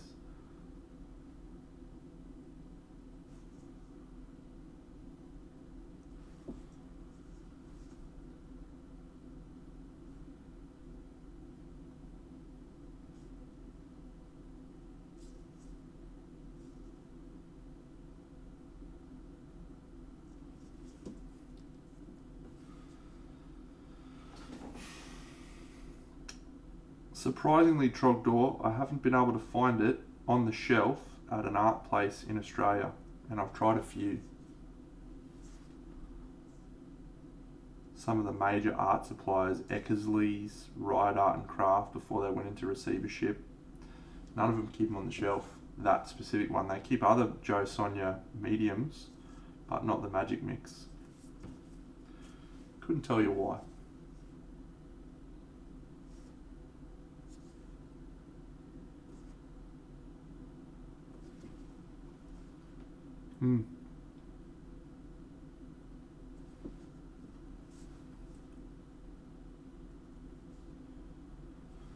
I don't find much cause to venture into the smaller indie ones myself, but maybe I will.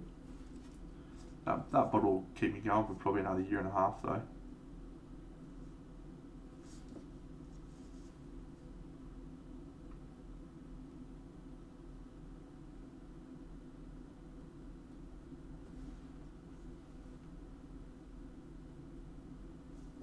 Alright, since we've transferred into beast mode, we've started to crank up the pace a bit, so maybe we're on track.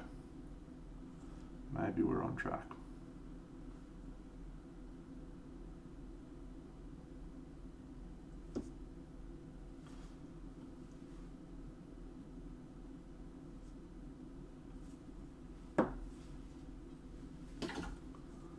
Let's give these a quick hair dry.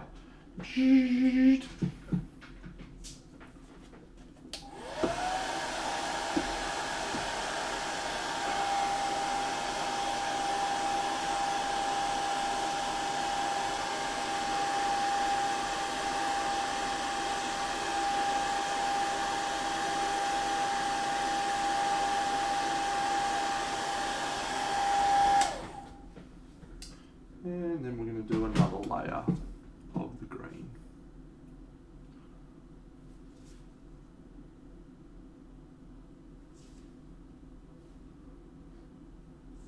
So this is a mixture of a fluorescent yellow and a airbrush green called Scorpion Green. Now the reason I like the airbrush colours for this is they're a thin consistency to begin with, and so they don't need to be watered down much to get them to flow and settle like a glaze, but they remain heavily pigmented when you do it. So you can get some pretty cool transitions in colours from doing a glaze, because it also has the added benefit of smoothing the transitions, which is mad.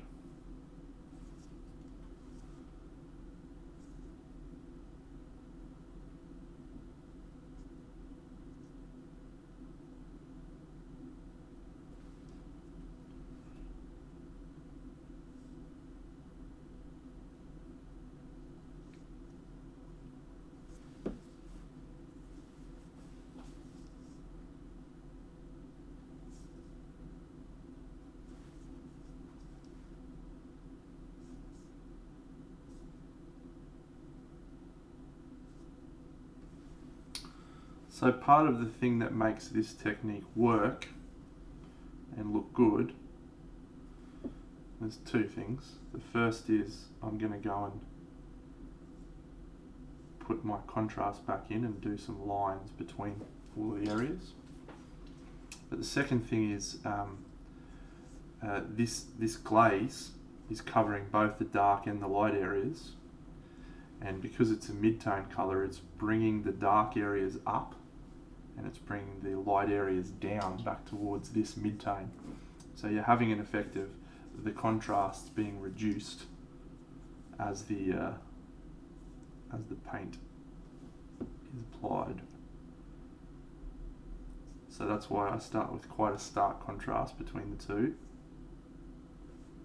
because we're then going and reducing that contrast as we go. Outstanding. Smaller brush time. Let's do some green, lime green.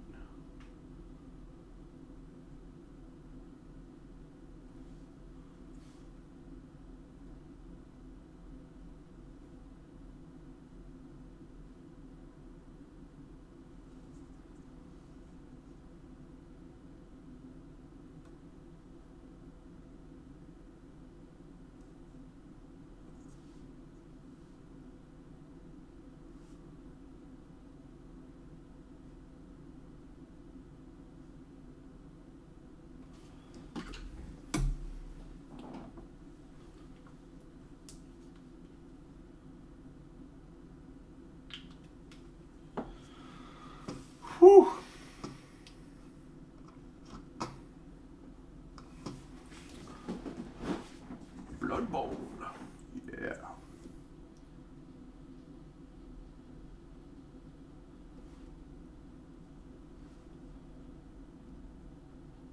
Seriously, if anyone wants a commission for a halfling Blood Bowl team, send me a message. Love those models.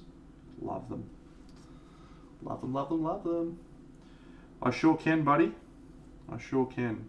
I did at the start, but I'm happily to do so. Did you answer me that I missed it about talking about Maddox?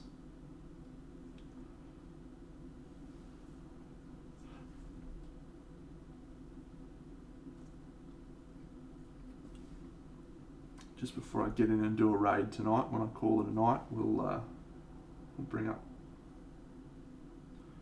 those dudes. Oh, cool. So Flickster and I are going to do a little paint off.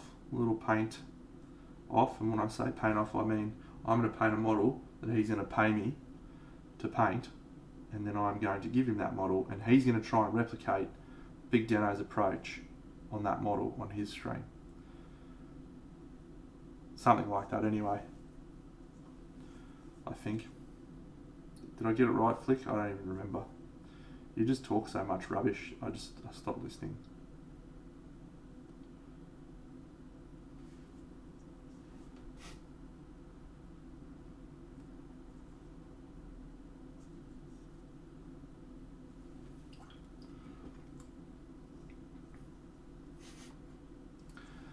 No, it's gonna be good. That's a model I've been keen to paint for a while, and yeah, it's right in my wheelhouse of things that I like to paint, with lots of skin, lots of metal, Chaos Warrior type dude. So yeah, it should be great fun.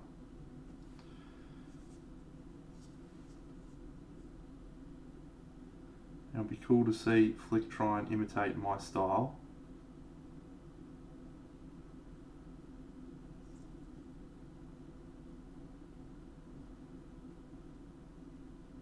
Someone who struggles for contrast. Me over here just has contrast punching you in the nuts.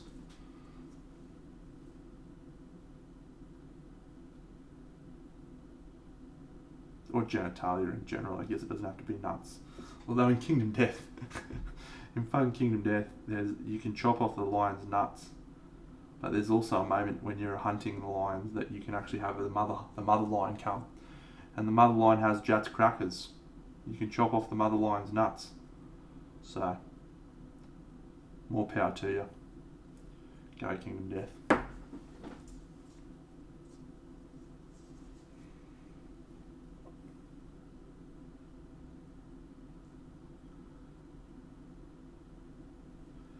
I just to talk seriously for a moment, Flick, which I know is shocking, but it's a really good exercise to try and replicate another painter's style and techniques.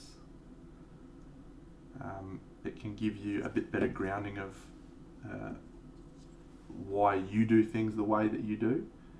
And I've done many classes with other artists, and I don't think I've taken everything from those artists. Certainly feel like I've taken something from each of them and learned something from their approach, considered things in a different way. So I find that experience really valuable. Roman Gruber, Meg Maples, Craft World. Who else did I do classes with? I sort of did one with Alfonso when I was at Monty. I've been trying to get Kittle to come out. Kittle Ganave. What a guy.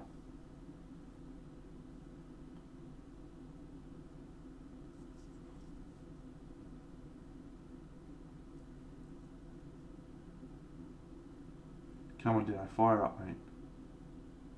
Fire up. Let's go. You can fucking do this. Yep. Well, as I've shown off, I've got quite a few artists' models over there that I've found really, really useful, referring to their model in the hand. And in some cases, it's been when I've watched them do the model, like, for example, Raphael's Big Barbarian Bear Crom, but then also with Red Ab's Estelle bust. That's one that he wrote an article for with step-by-step photos. So being able to look at the model and reflect on each stage of the step-by-steps was awesome. So hopefully you'll have a YouTube video to refer to which shows how we achieved the result we did. But let me just advise you in advance, definitely don't try to follow from the first video. Don't be like painting at home like I'm a fucking professional chef and then like try and follow while I'm doing it, because that will end in tears, because no doubt halfway through I'll realise I've made a fucking awful mistake and I'll start something different, and you will then have to try and correct yours in the same way that I've corrected mine. So just wait till I finish the fucker, alright? Because seriously, I change my mind all the fucking time.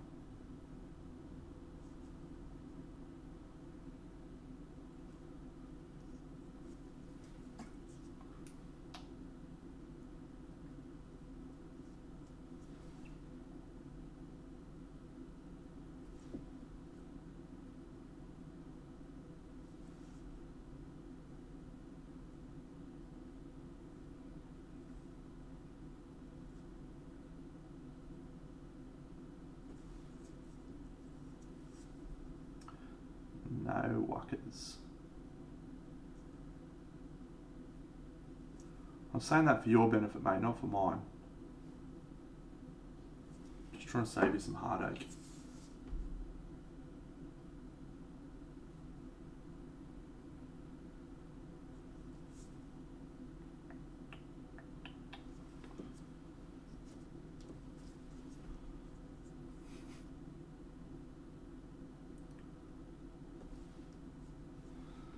Phoenix probably is just a guy that lacks confidence in life. So, but that's not me.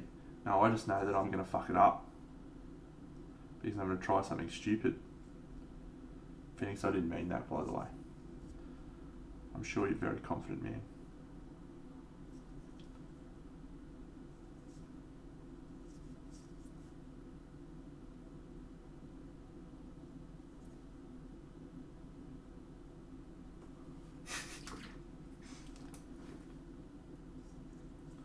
I'm shocked.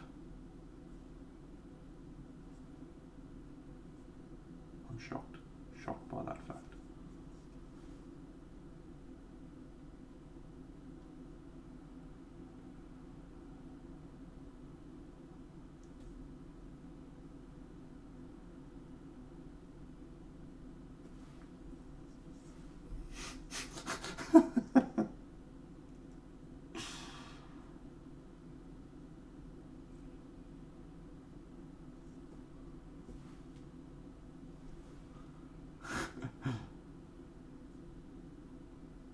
Oh, look, mate, I've got my rating problems on lockdown now. I'm fucking all over that shit. Cannot stop me from raiding. They start calling me the raid master soon.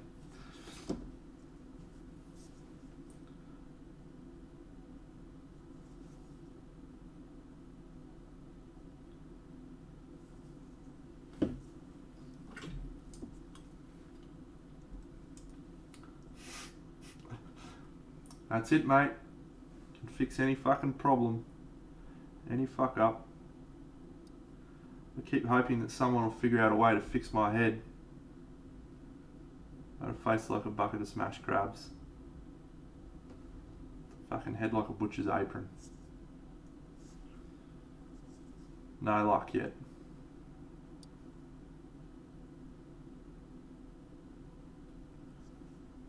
Oh, I'm ready for some bright pink. Who's ready for some bright pink hairdrop pie? Beaten favourite. You name it, mate. I've got all of them going on.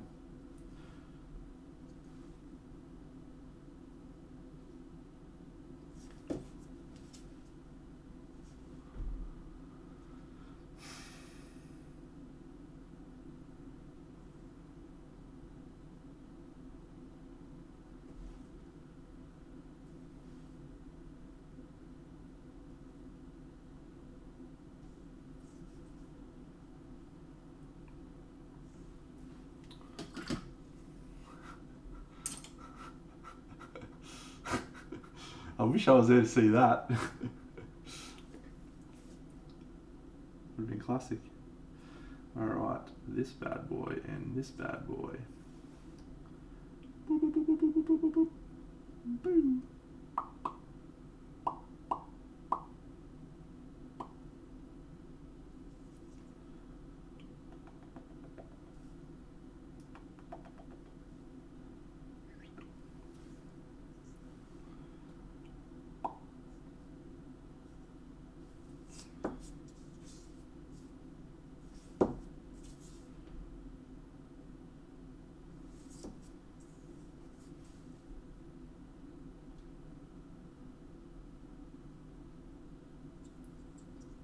It's an important part of the process, Dr. Flink. Especially when you're trying to speed. When you're trying to speed. Good morning, good afternoon, good evening. Or in the words of the Truman Show, good afternoon, good evening, and good night. Katana Oni.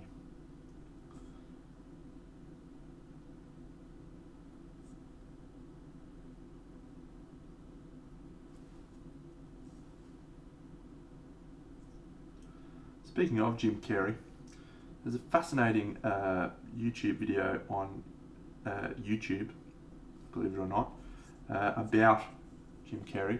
He paints stuff. He does paintings. I don't know if he still does, but based on what that little video I watched, he probably still does. It was taken quite a few years ago.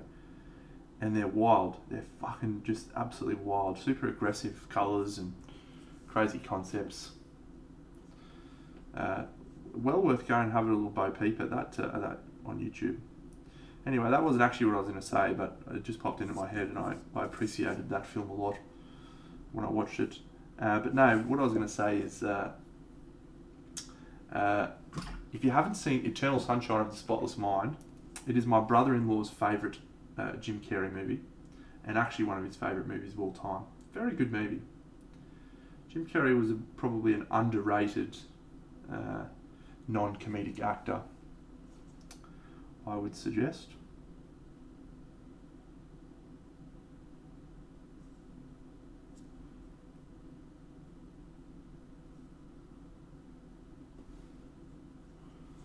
It really is. It's got Kate Winslet looking smoking. Little mask joke there for you, friends.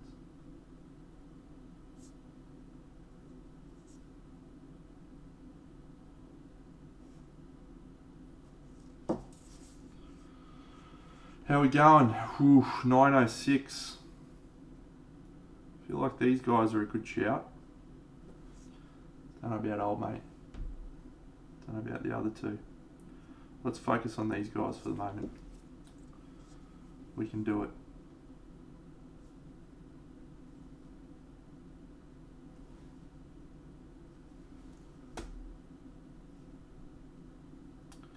Yeah, I really liked the Truman Show.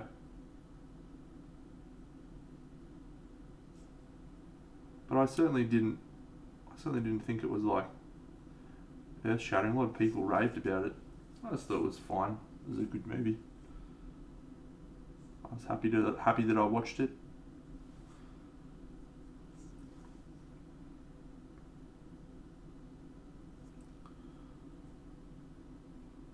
Speaking of things I'm happy I watched, get amongst WandaVision. I'm absolutely pinging about this week's episode. Can't wait. No spoilers for those who haven't watched it. But it is ramping up and really starting to find its feet as a show.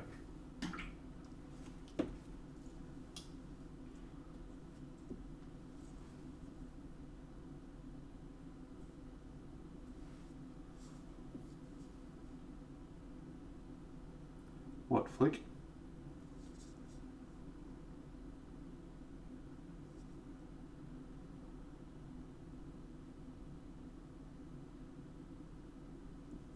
Yeah. I actually thought you were going to say that, based on the cryptic way with which you phrased the question. Very good film. Been many years since I've watched that film. very, very good. You know what? I found out my girlfriend has never seen The Fifth Element the other day. And I nearly blew up. I was like, this could be the end of our relationship. How have you not seen Luc Besson's greatest film, one of the 90s sci-fi classics, starring Mila Jovovich, before she sold her soul to her husband in Resident Evil 12? Bruce Willis, at the peak of his powers. Supergirl. Come on, my man. Hot. Just amazing. Come on, Flickster. Come on, mate. It's not Chris Rock. It's Chris Tucker.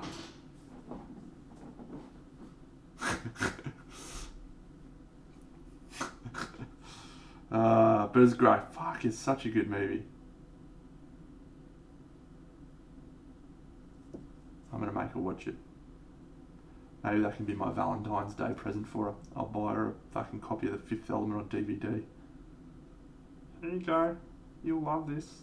I don't know why she doesn't like me, eh? Not sure. Can't imagine.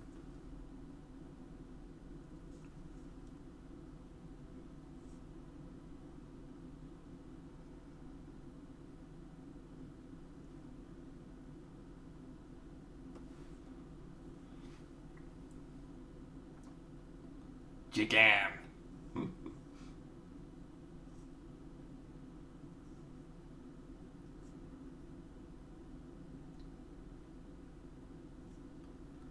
Have Bilbo Baggins. Fucking Bilbo. So good.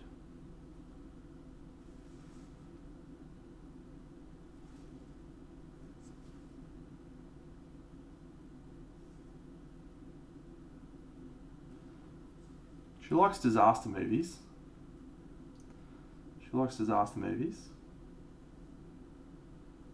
So I watched Armageddon with her. Got in trouble for that one. Said, oh, it's a movie about an asteroid running into the Earth. She's like, I'm in, let's watch it. She said at the end of the movie. It wasn't really a disaster movie, was it? I said, well, it was a disaster of a movie, actually. But she didn't think that was funny.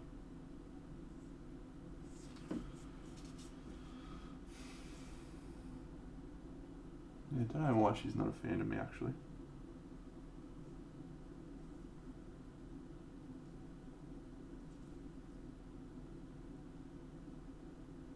Can't imagine.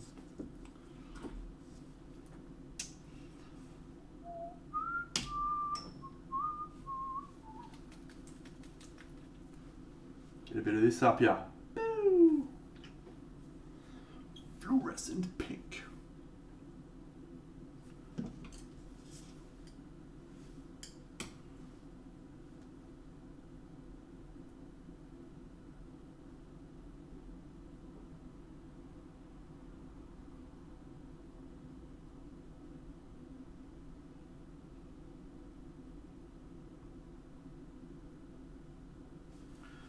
It's so shiny.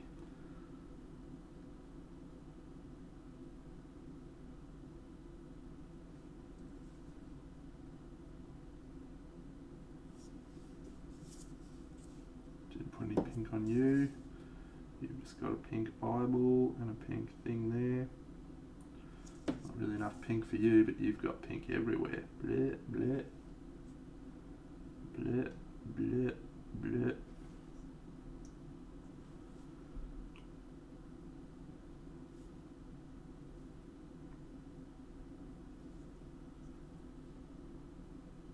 The Tentacle Friends from Twitch. Yeah, it's one of those shows I never got around to watching. Always meant to, and just never did. Rebels and stuff. I like Star Wars. Pretty big Star Wars fan. I cried when I watched The Last Jedi, when I saw Luke Skywalker on screen for the first time. since I was a little kid.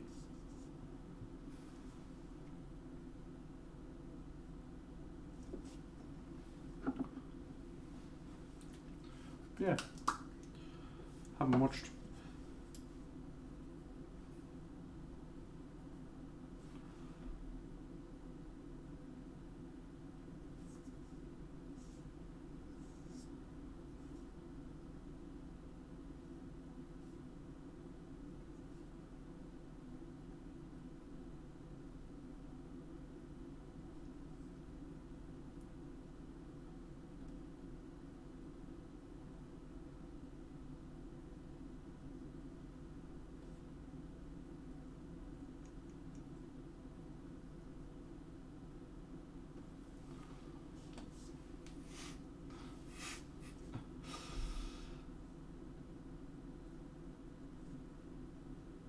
So, I have a friend, his name's Simon.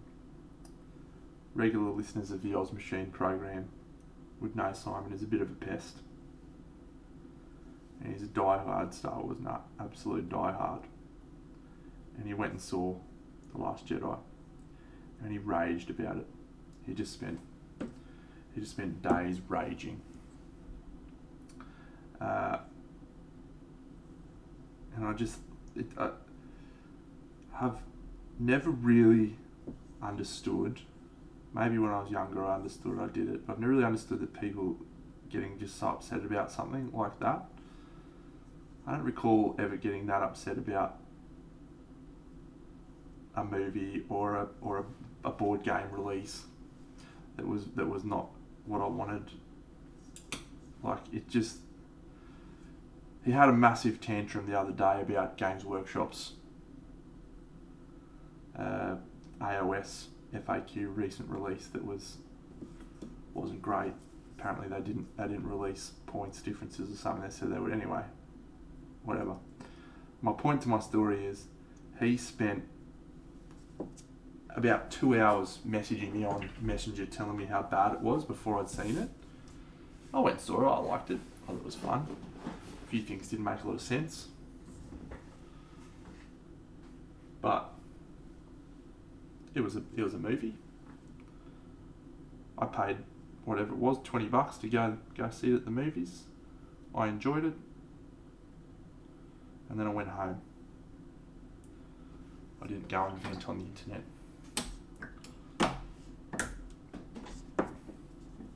Maybe I should. Maybe I should start venting on the internet. Dr. Flick keeps teasing me.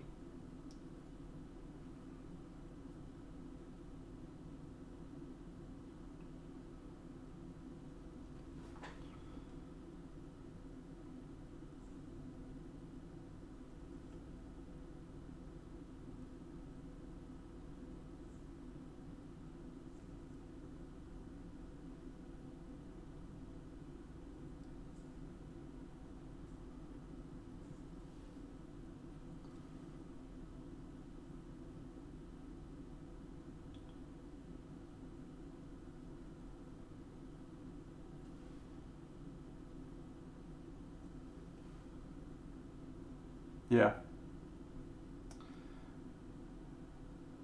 I wish I could understand that perspective better, because it was a part of my childhood. I mean, I talked about last stream. I talked about going and hiring the 3 Star Wars movies on VHS from my local library. So it was a part of my childhood, but I don't know. There's a certain impermanence of life. You're never ever going to be able to recapture something the exact same way.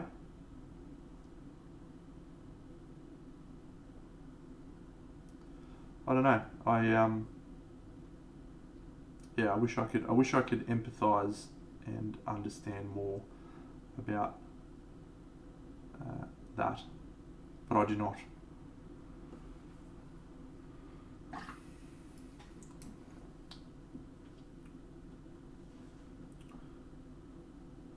Yeah, I wonder if we'll look back in a few years' time and change our mindset on those films a bit.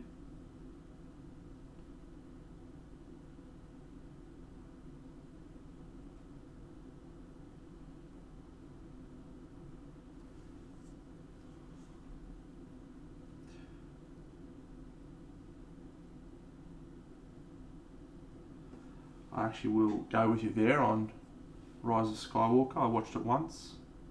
It's on Disney Plus. I started watching it the other week and then I just got distracted and did something else. So obviously wasn't that invested in it.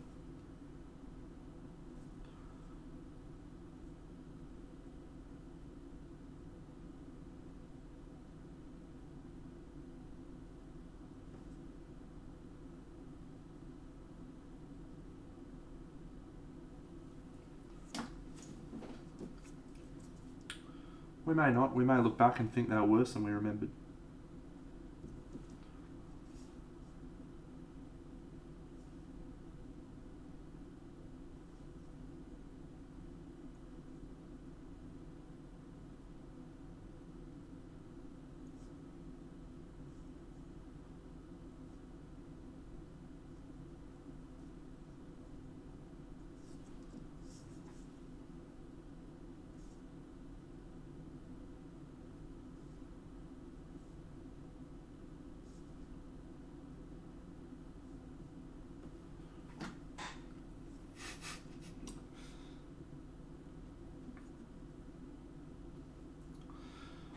I might try and phrase this in a different way because I also watched Rogue One and just loved every fucking second of it, right?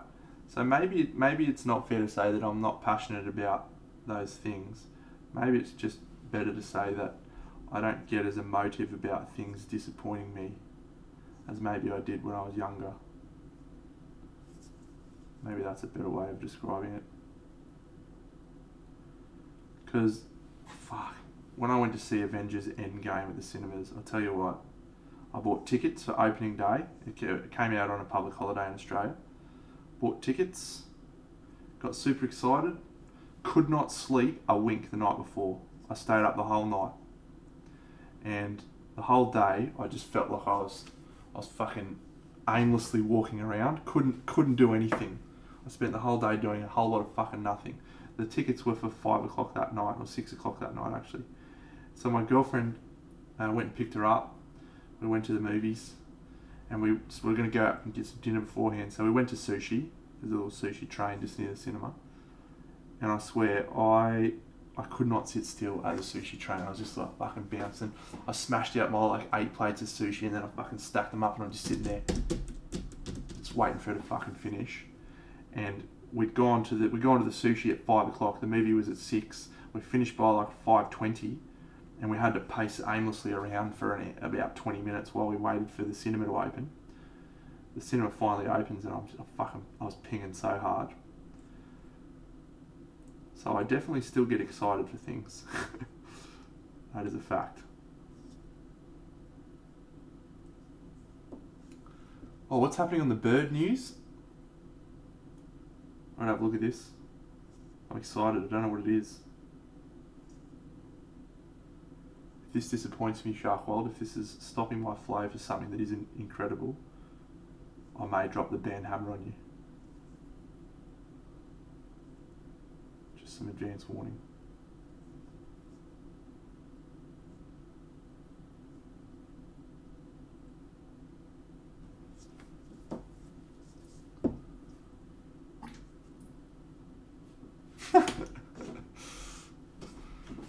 I love that we can have disagreements, friends, and it's still okay.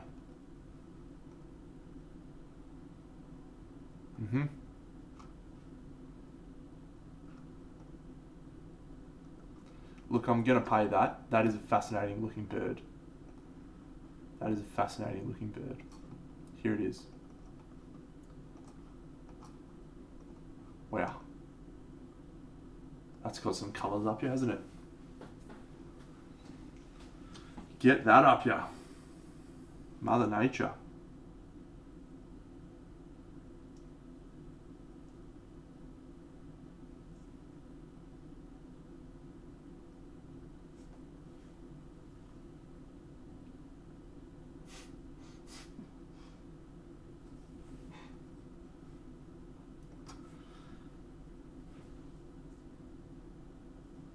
Endgame. Fuck, man.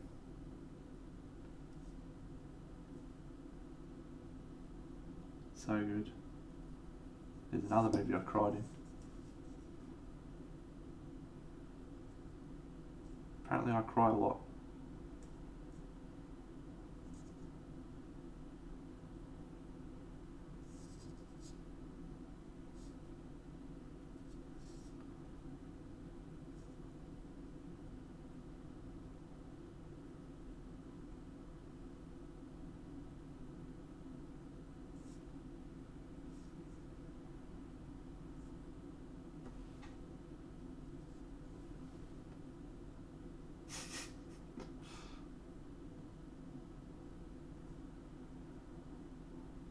You've avoided the band hammer for today, friend. Well done.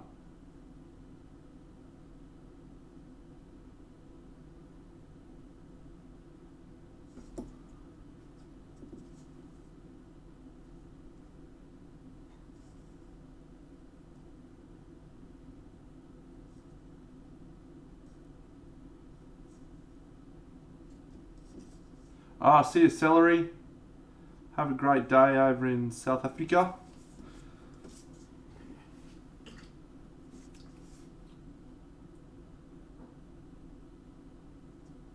That was just a mixture of Chimera Black and the black green from Vallejo model colour. And the reason I chose that is I wanted it to be dark, but I didn't want it to just be straight black. Oh, it gets them through the ages happening. Yes. Amazing.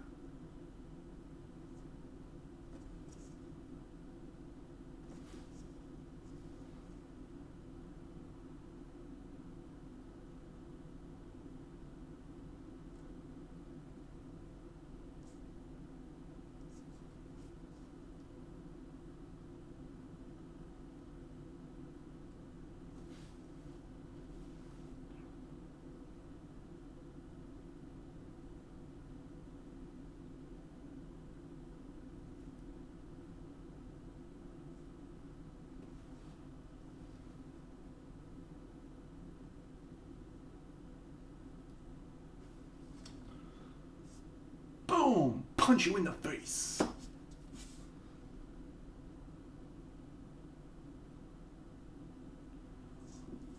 Did you order some Chimera paint, Sharkwild, and they haven't shipped them to you yet? Haven't arrived? I ordered my, yes. I still haven't received shipping for my Echoes of Camelot. Very upset. I'm just ready to go on that project. Can't start it. Can't do anything. I'm actually waiting on my Chimera models for my Drizzt Companions of the Hall project, which I can't start either, because I still need a few models. So I'm just stuck waiting all round.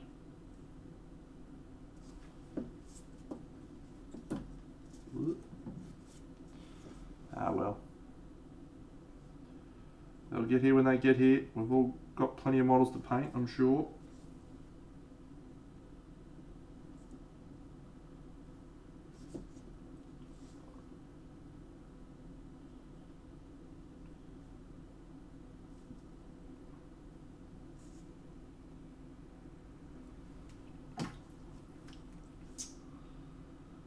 I didn't add anything extra, Rumble, so may not be that. Don't blame yourself too quickly. I added nothing extra and I'm still delayed. But again, that might just be Australia.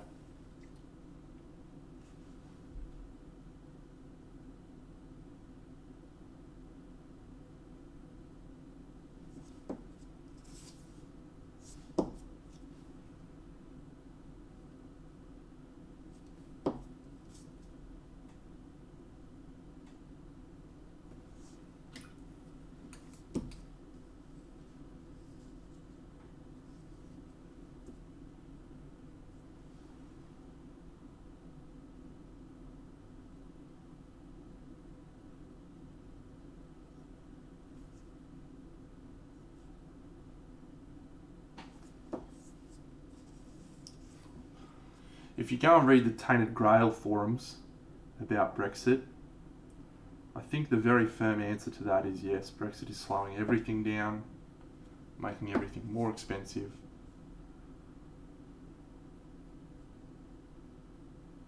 And people are very sad.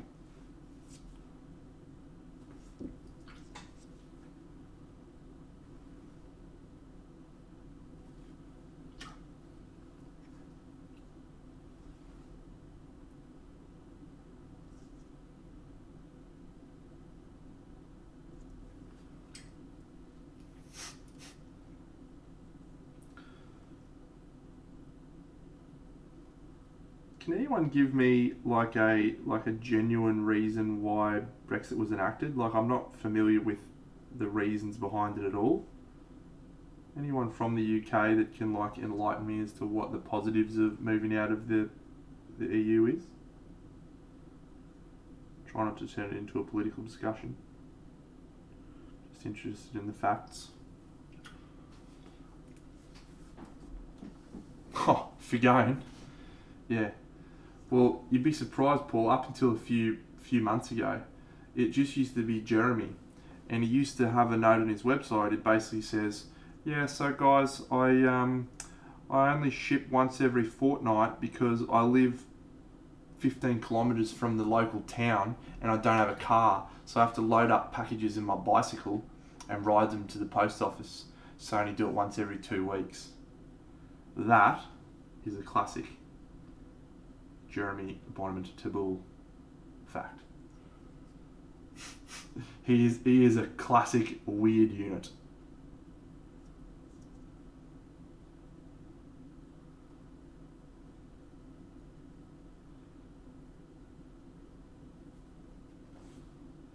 Very weird dude.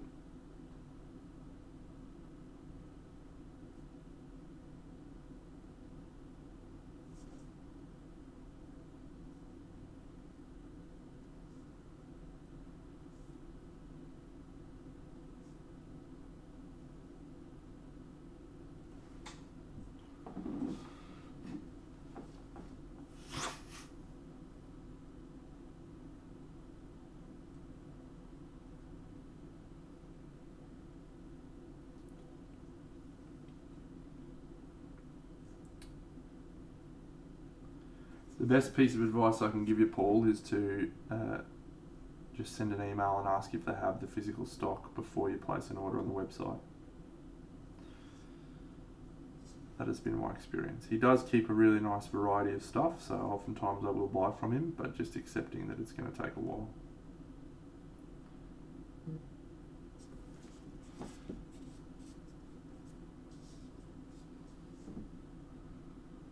So that was my understanding of it as well, Sharkwald.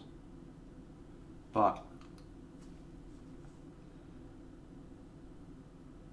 I wouldn't have thought, maybe this is a naive, optimistic Deno thought here, but I wouldn't have thought that people could be that bigoted. Surely there must have been some financial reason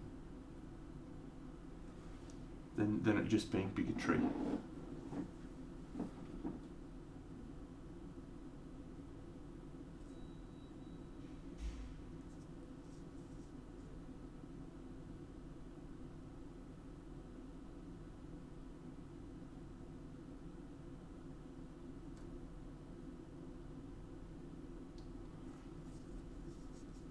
Hmm.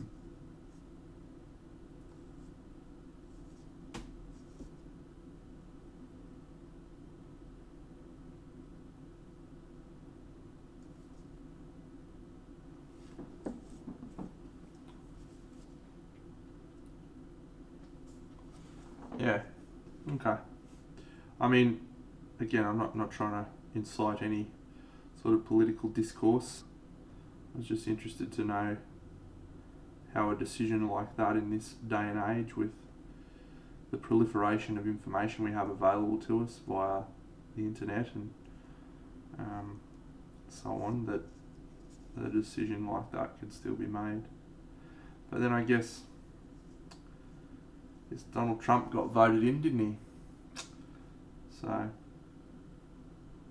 every time you think the human race has learned from its mistakes, we go and do something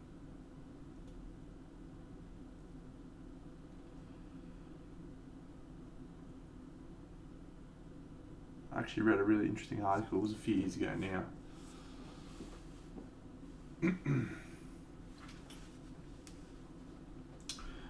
Just about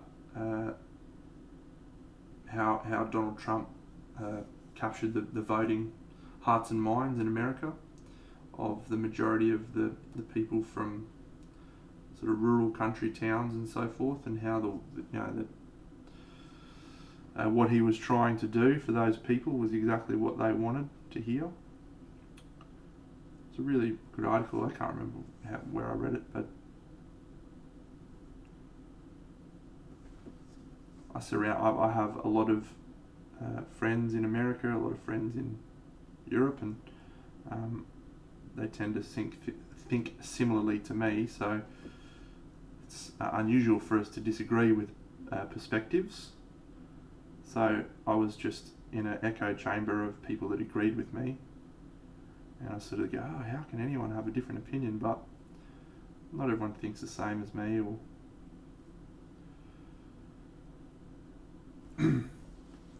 as others. So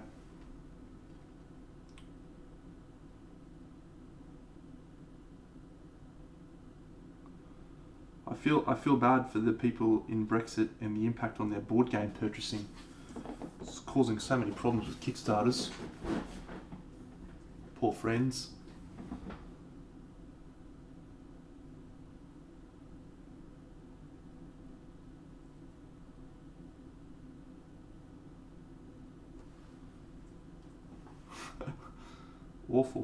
Awful stuff.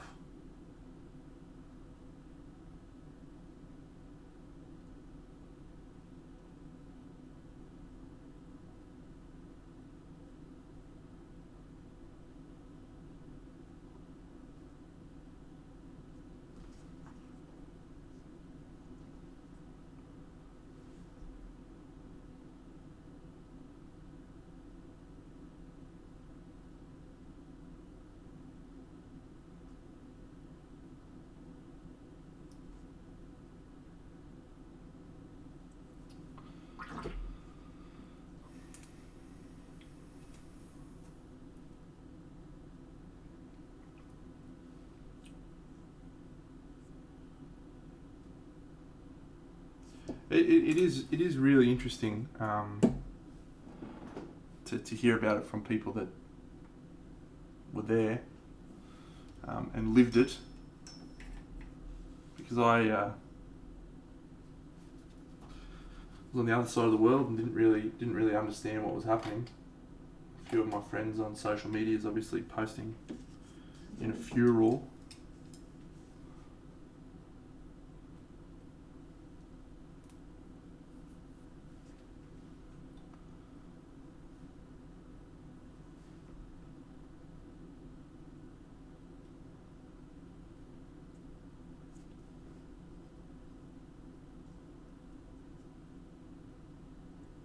Sorry if we got political there, friends. We do our best not to get political.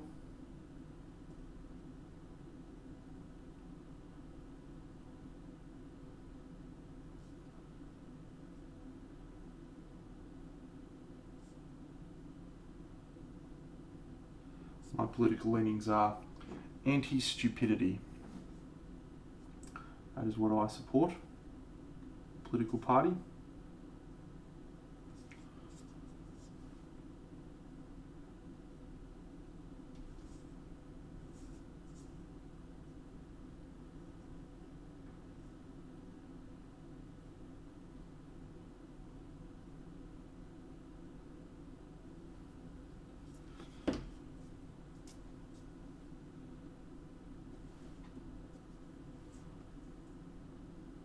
Correct.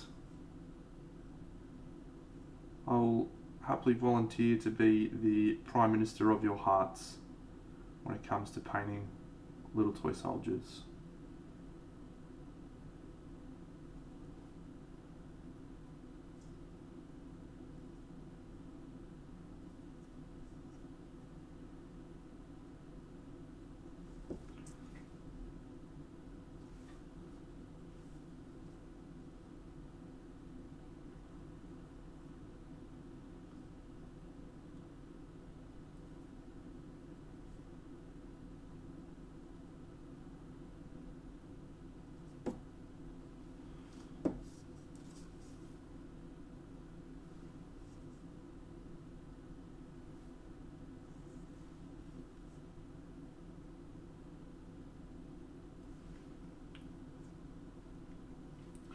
Oof, 940. It's going to be a squeeze, I think.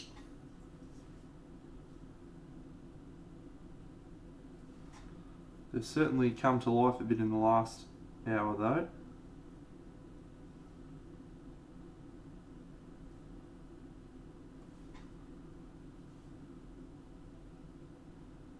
That's Politics 101 though, Kev, isn't it?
There's a little fucking snotling, goblin, nurgling fucking dude on this base.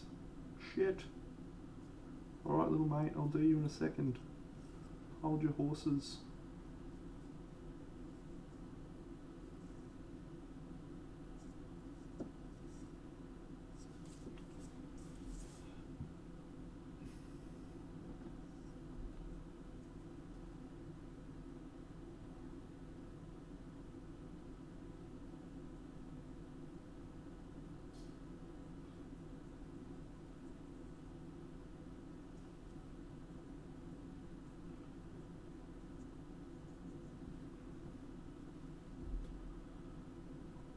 Ha. Look, I might keep going until I finish him because I would like to knock this commission out this week. I need some more toy soldier money.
Yeah, I truly hope that the impact to the hobbyists isn't too bad. It's a very multinational type of hobby, unfortunately, these days with so many awesome manufacturers overseas. I mean, in Australia, there's literally one manufacturer of display models, and that is Sebastian Archer with Twisted and his little other range, which is called Veiled Lamp, which only released this year. It's really hard to, if you were forced to only buy in Australia, you would not be able to do it. I know that that's not what the total end result of Brexit is, but there's certainly going to be significantly more costs associated with buying stuff from overseas, as I understand it. So I hope for all you friends that you're able to continue enjoying your hobby as much as I enjoy mine. All of you great people.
Orange. Orange.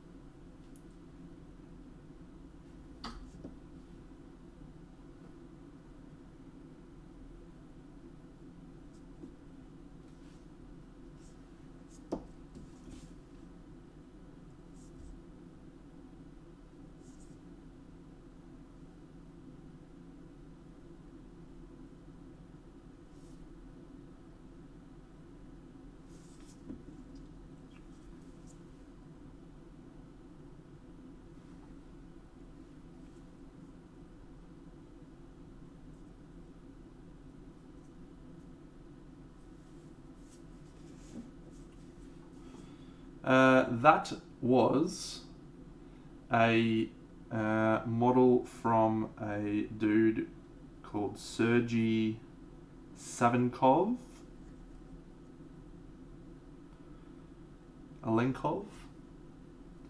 and it was from ASR Studio.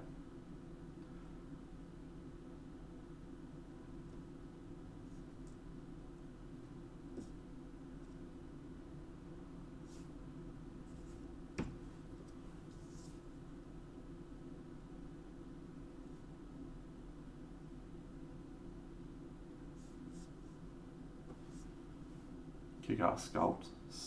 Looks so much like Arnie, and it's the size of my thumb. Unreal.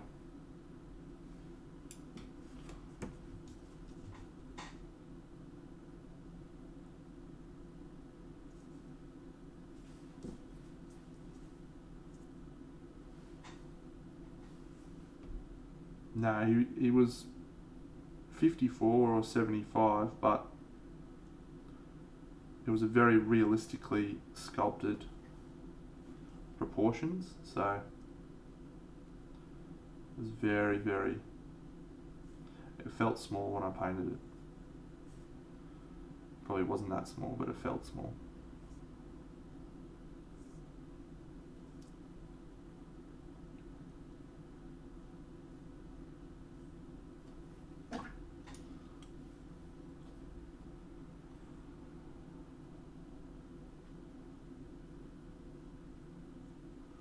Oof. My friend Dazza has that. I've not played it. He's played it a couple of times. He said it's quite fun. But I did pull it out the other week and have a look at the models, and they are legit. Which is mad.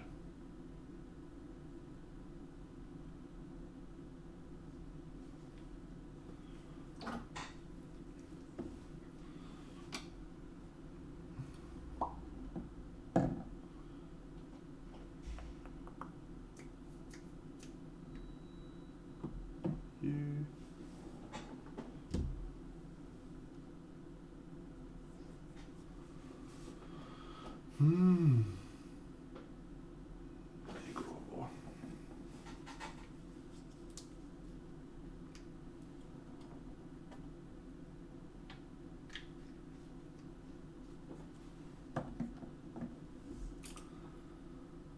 There's that's a Kickstarter game problem, right? Sculpts are generally pretty easy to come by for those board game companies because they usually have a sculptor that they pay an hourly rate to. Like Russ Charles, right, the sculptor from Steamforged. He sculpted that model I showed on stream a few weeks ago. He did it in just over an hour, right? And even if you paid him an hourly rate of a highly paid dude, like if he can crank out 2 or 3 sculpts like that in a day,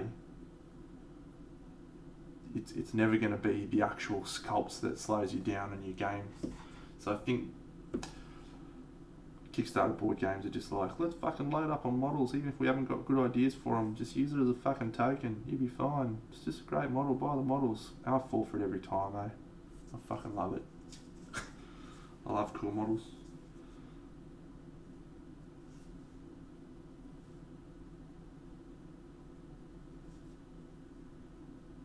Oh, Housefire Hawk. That sounds delightful.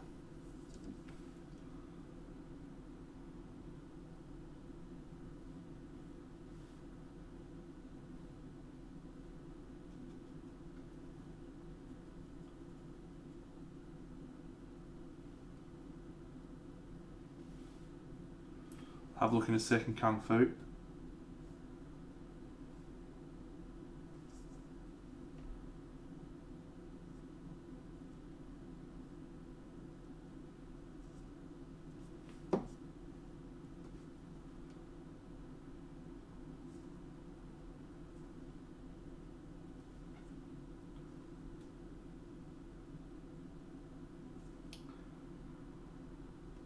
I feel like Jake Gyllenhaal in Brokeback Mountain with Kickstarter, eh?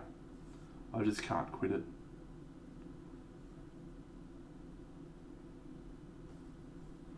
Just can't. I've tried. Why can't I quit your Kickstarter?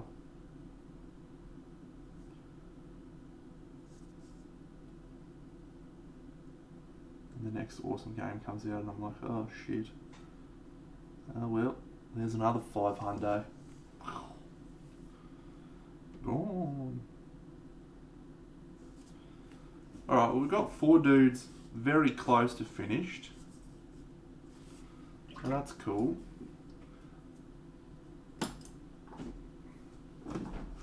Let's have a look at Kung Fu's Instagram. Or I'm going to have a look at it rather.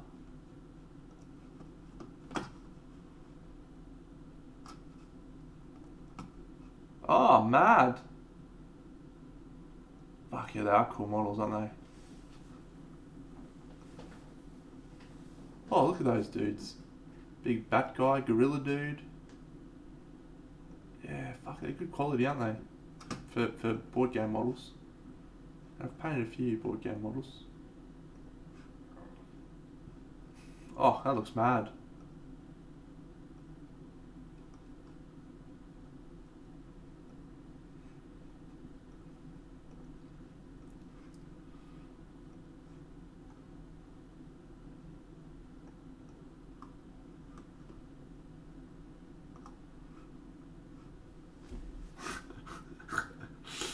A succulent Chinese meal.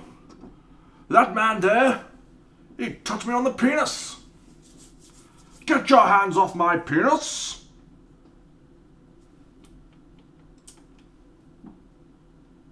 What is the charge, sir? Eating a meal? A succulent Chinese meal?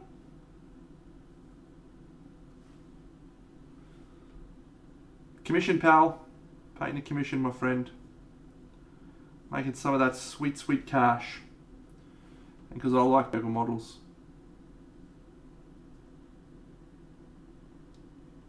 Predominantly the second reason.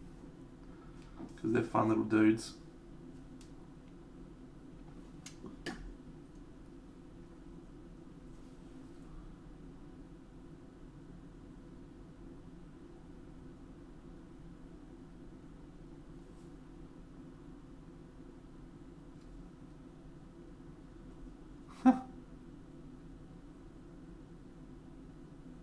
You started Jaws of the Line yet, Moops?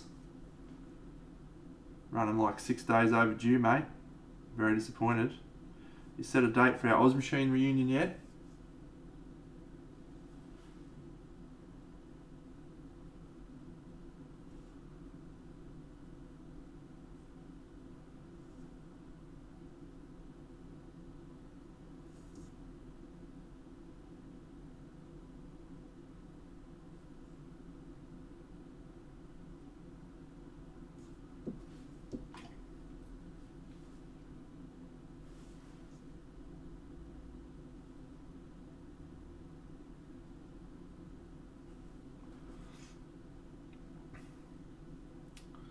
Yeah, just need to do the little nurgling up the top a little bit better.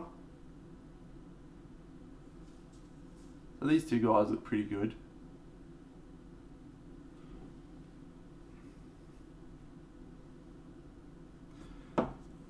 Yeah, great advice. Honestly, commission painting boils down to do it as quick as you can, because that is the only way to make effective money. Unless you happen to be me, in which case doing it quickly is still really quick and still looks pretty good, and you can get shit done. Oh, Housefire Hawk, let's have a look, mate. Let's bring it up on the stream. Let's have a little Bo peep. Stand by, team. We're going to look at Housefire Hawk's Twitter. Oh.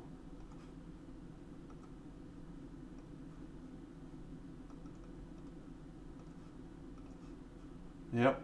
Get ready for the pain. Well, your first problem is nothing to do with your model painting and all to do with your photography. We have an overexposed photo here, friends, which is making it hard to see if we have enough contrast.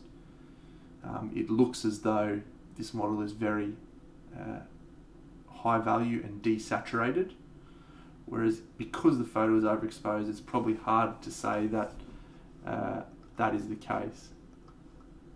The rear photo is slightly better, less overexposed. So we might bring that up. Slightly better. I think you should be very proud of this Housefire Hawk. I like the colours. Painting Nurgle myself, I enjoy it. G'day Badger, did you hear Badger? Oh, hey mate. I like the texture, love a bit of texture, that's great. I like all of the interesting tones in the skin, quite partial to that as well. Where you are struggling is much like many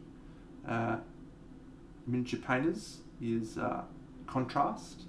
and in your case it is value contrast. If we were to put that in grayscale, and I can't recall how to do that at the moment, we would see that all of those tones sit in a very similar area on the value scale. So you're looking at probably a 5 to 7 for most of those colours. Maybe the black skirt would be lower, but even then it's quite greyish. So what you need to do is look at ways to increase the contrast. And for you, I would be looking at shadows and shading, shading things down from this point to try and get some distinction, some separation between each of those various areas. So the green and the skin tone are the two worst offenders, in my opinion. They are very similar value. So you need to either make the skin tone brighter or make the armor plates darker, and that will help create more visual interest on your model. I'll throw it out there. The True Metallic Metal rust effect is fine. It's also not very good. But rust is a tricky thing to do well, and it's very easy to do that. I'm guessing that looks like Rise of Rust, the Games Workshop technical paint to me, slathered on there liberally, which is fine. It works fine. It looks okay, but rust that looks convincing as rust has more tones of orange in there. You have browns and reds as well as the oranges. So to get convincing rust, you need to have those other colours in there as well. And I don't like the base very much. I think when I look at the model, particularly this angle, that yellow thing on the base is the same colour as what's on his skirt thing, and it just distracts me. It draws my eyes away from the model and down towards the base.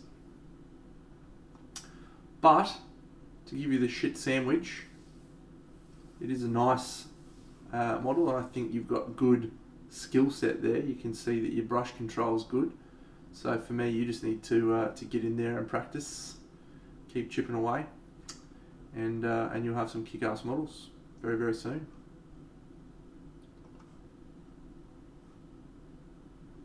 If you painted that in July of 2020, by the way, I'm sure you've gotten better since then. I'm sure. So if that is your peak, you've peaked early. Good work, friend. All right, we'll call these guys a night. So very, very close to finishing them. I might even knock these off over the next day or two. Pretty cool dudes. G'day, Stirrage, whatever it is. But I did promise Flick that I would bring out a couple of these other dudes. What do you want to look at, Flick? You wanted to see Maddox.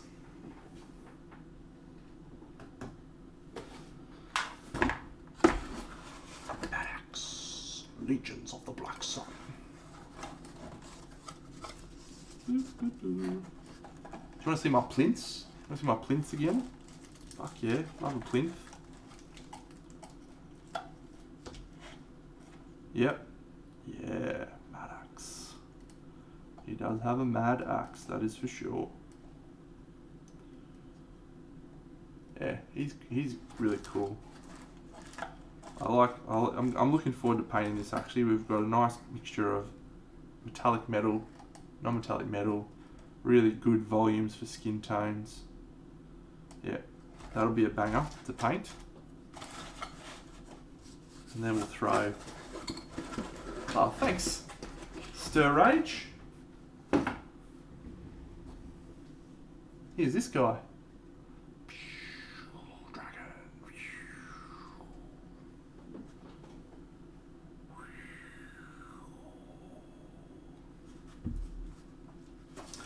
Baba Yaga.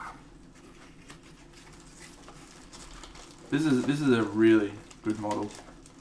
If you've not painted any Karel Rudik models before, I think they are probably the cleanest and crispest details of any busts that I've painted. If we just zoom in here, let's have a look at these little curls on a little thingo. Look at this slow motion zoom. Look at that. Here is the size of my Zero paintbrush.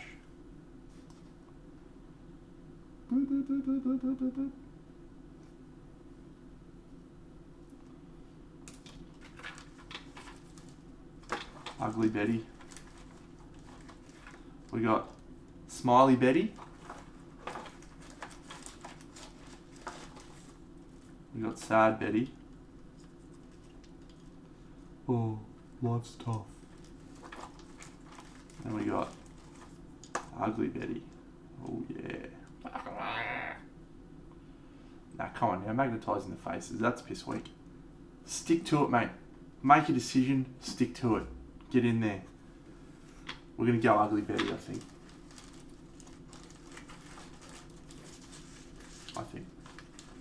We'll see. It's actually I'm surprised how many different options there were in that model. I didn't realise there was that many. And this exciting one.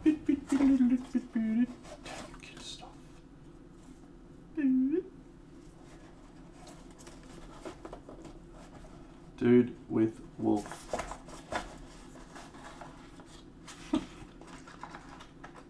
It's hard to see much about this guy because he's in pieces, but here's his torso head bit. He's pretty good.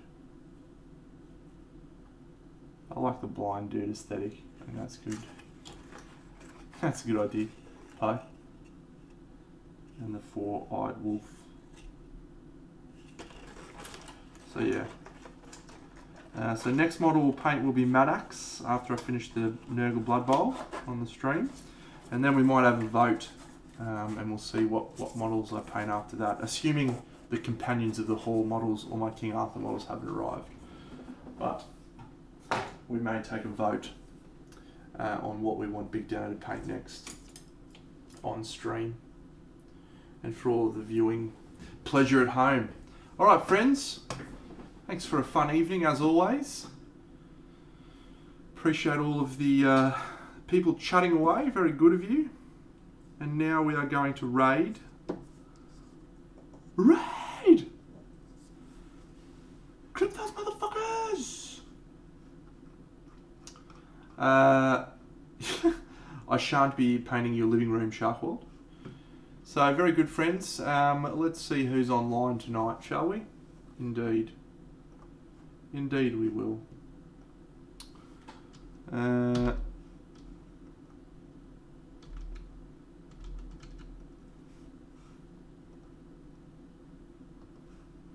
Alright. Who of these people do I know? Oh, there's a guy called Mike Moans. Ooh, interesting. Show more. Paintomancy. Oh, that guy's German. What a legend. German though. Here we go. Oh, there's heaps of cool people that do body painting on this fucking stuff. I love it. I love people that do that shit. I think it's amazing.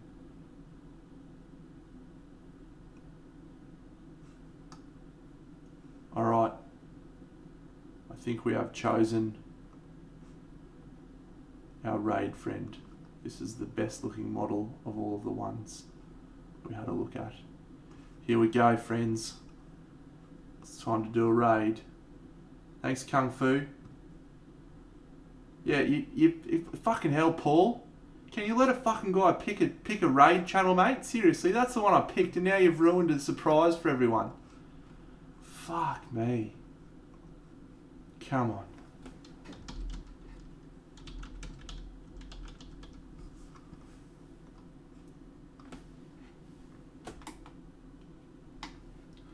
This is Democracy Manifest. Pairing Indeed. mode. Oh, pairing Waiting for mode. device to connect.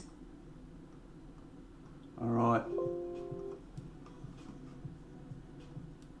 Here we go, friends.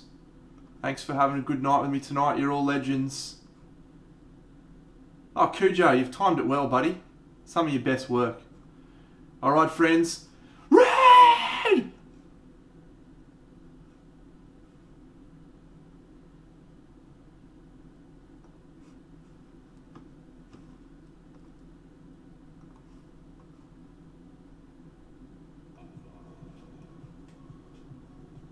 Big Dino Raven with a party of 44. Holy cow. Well, thank you.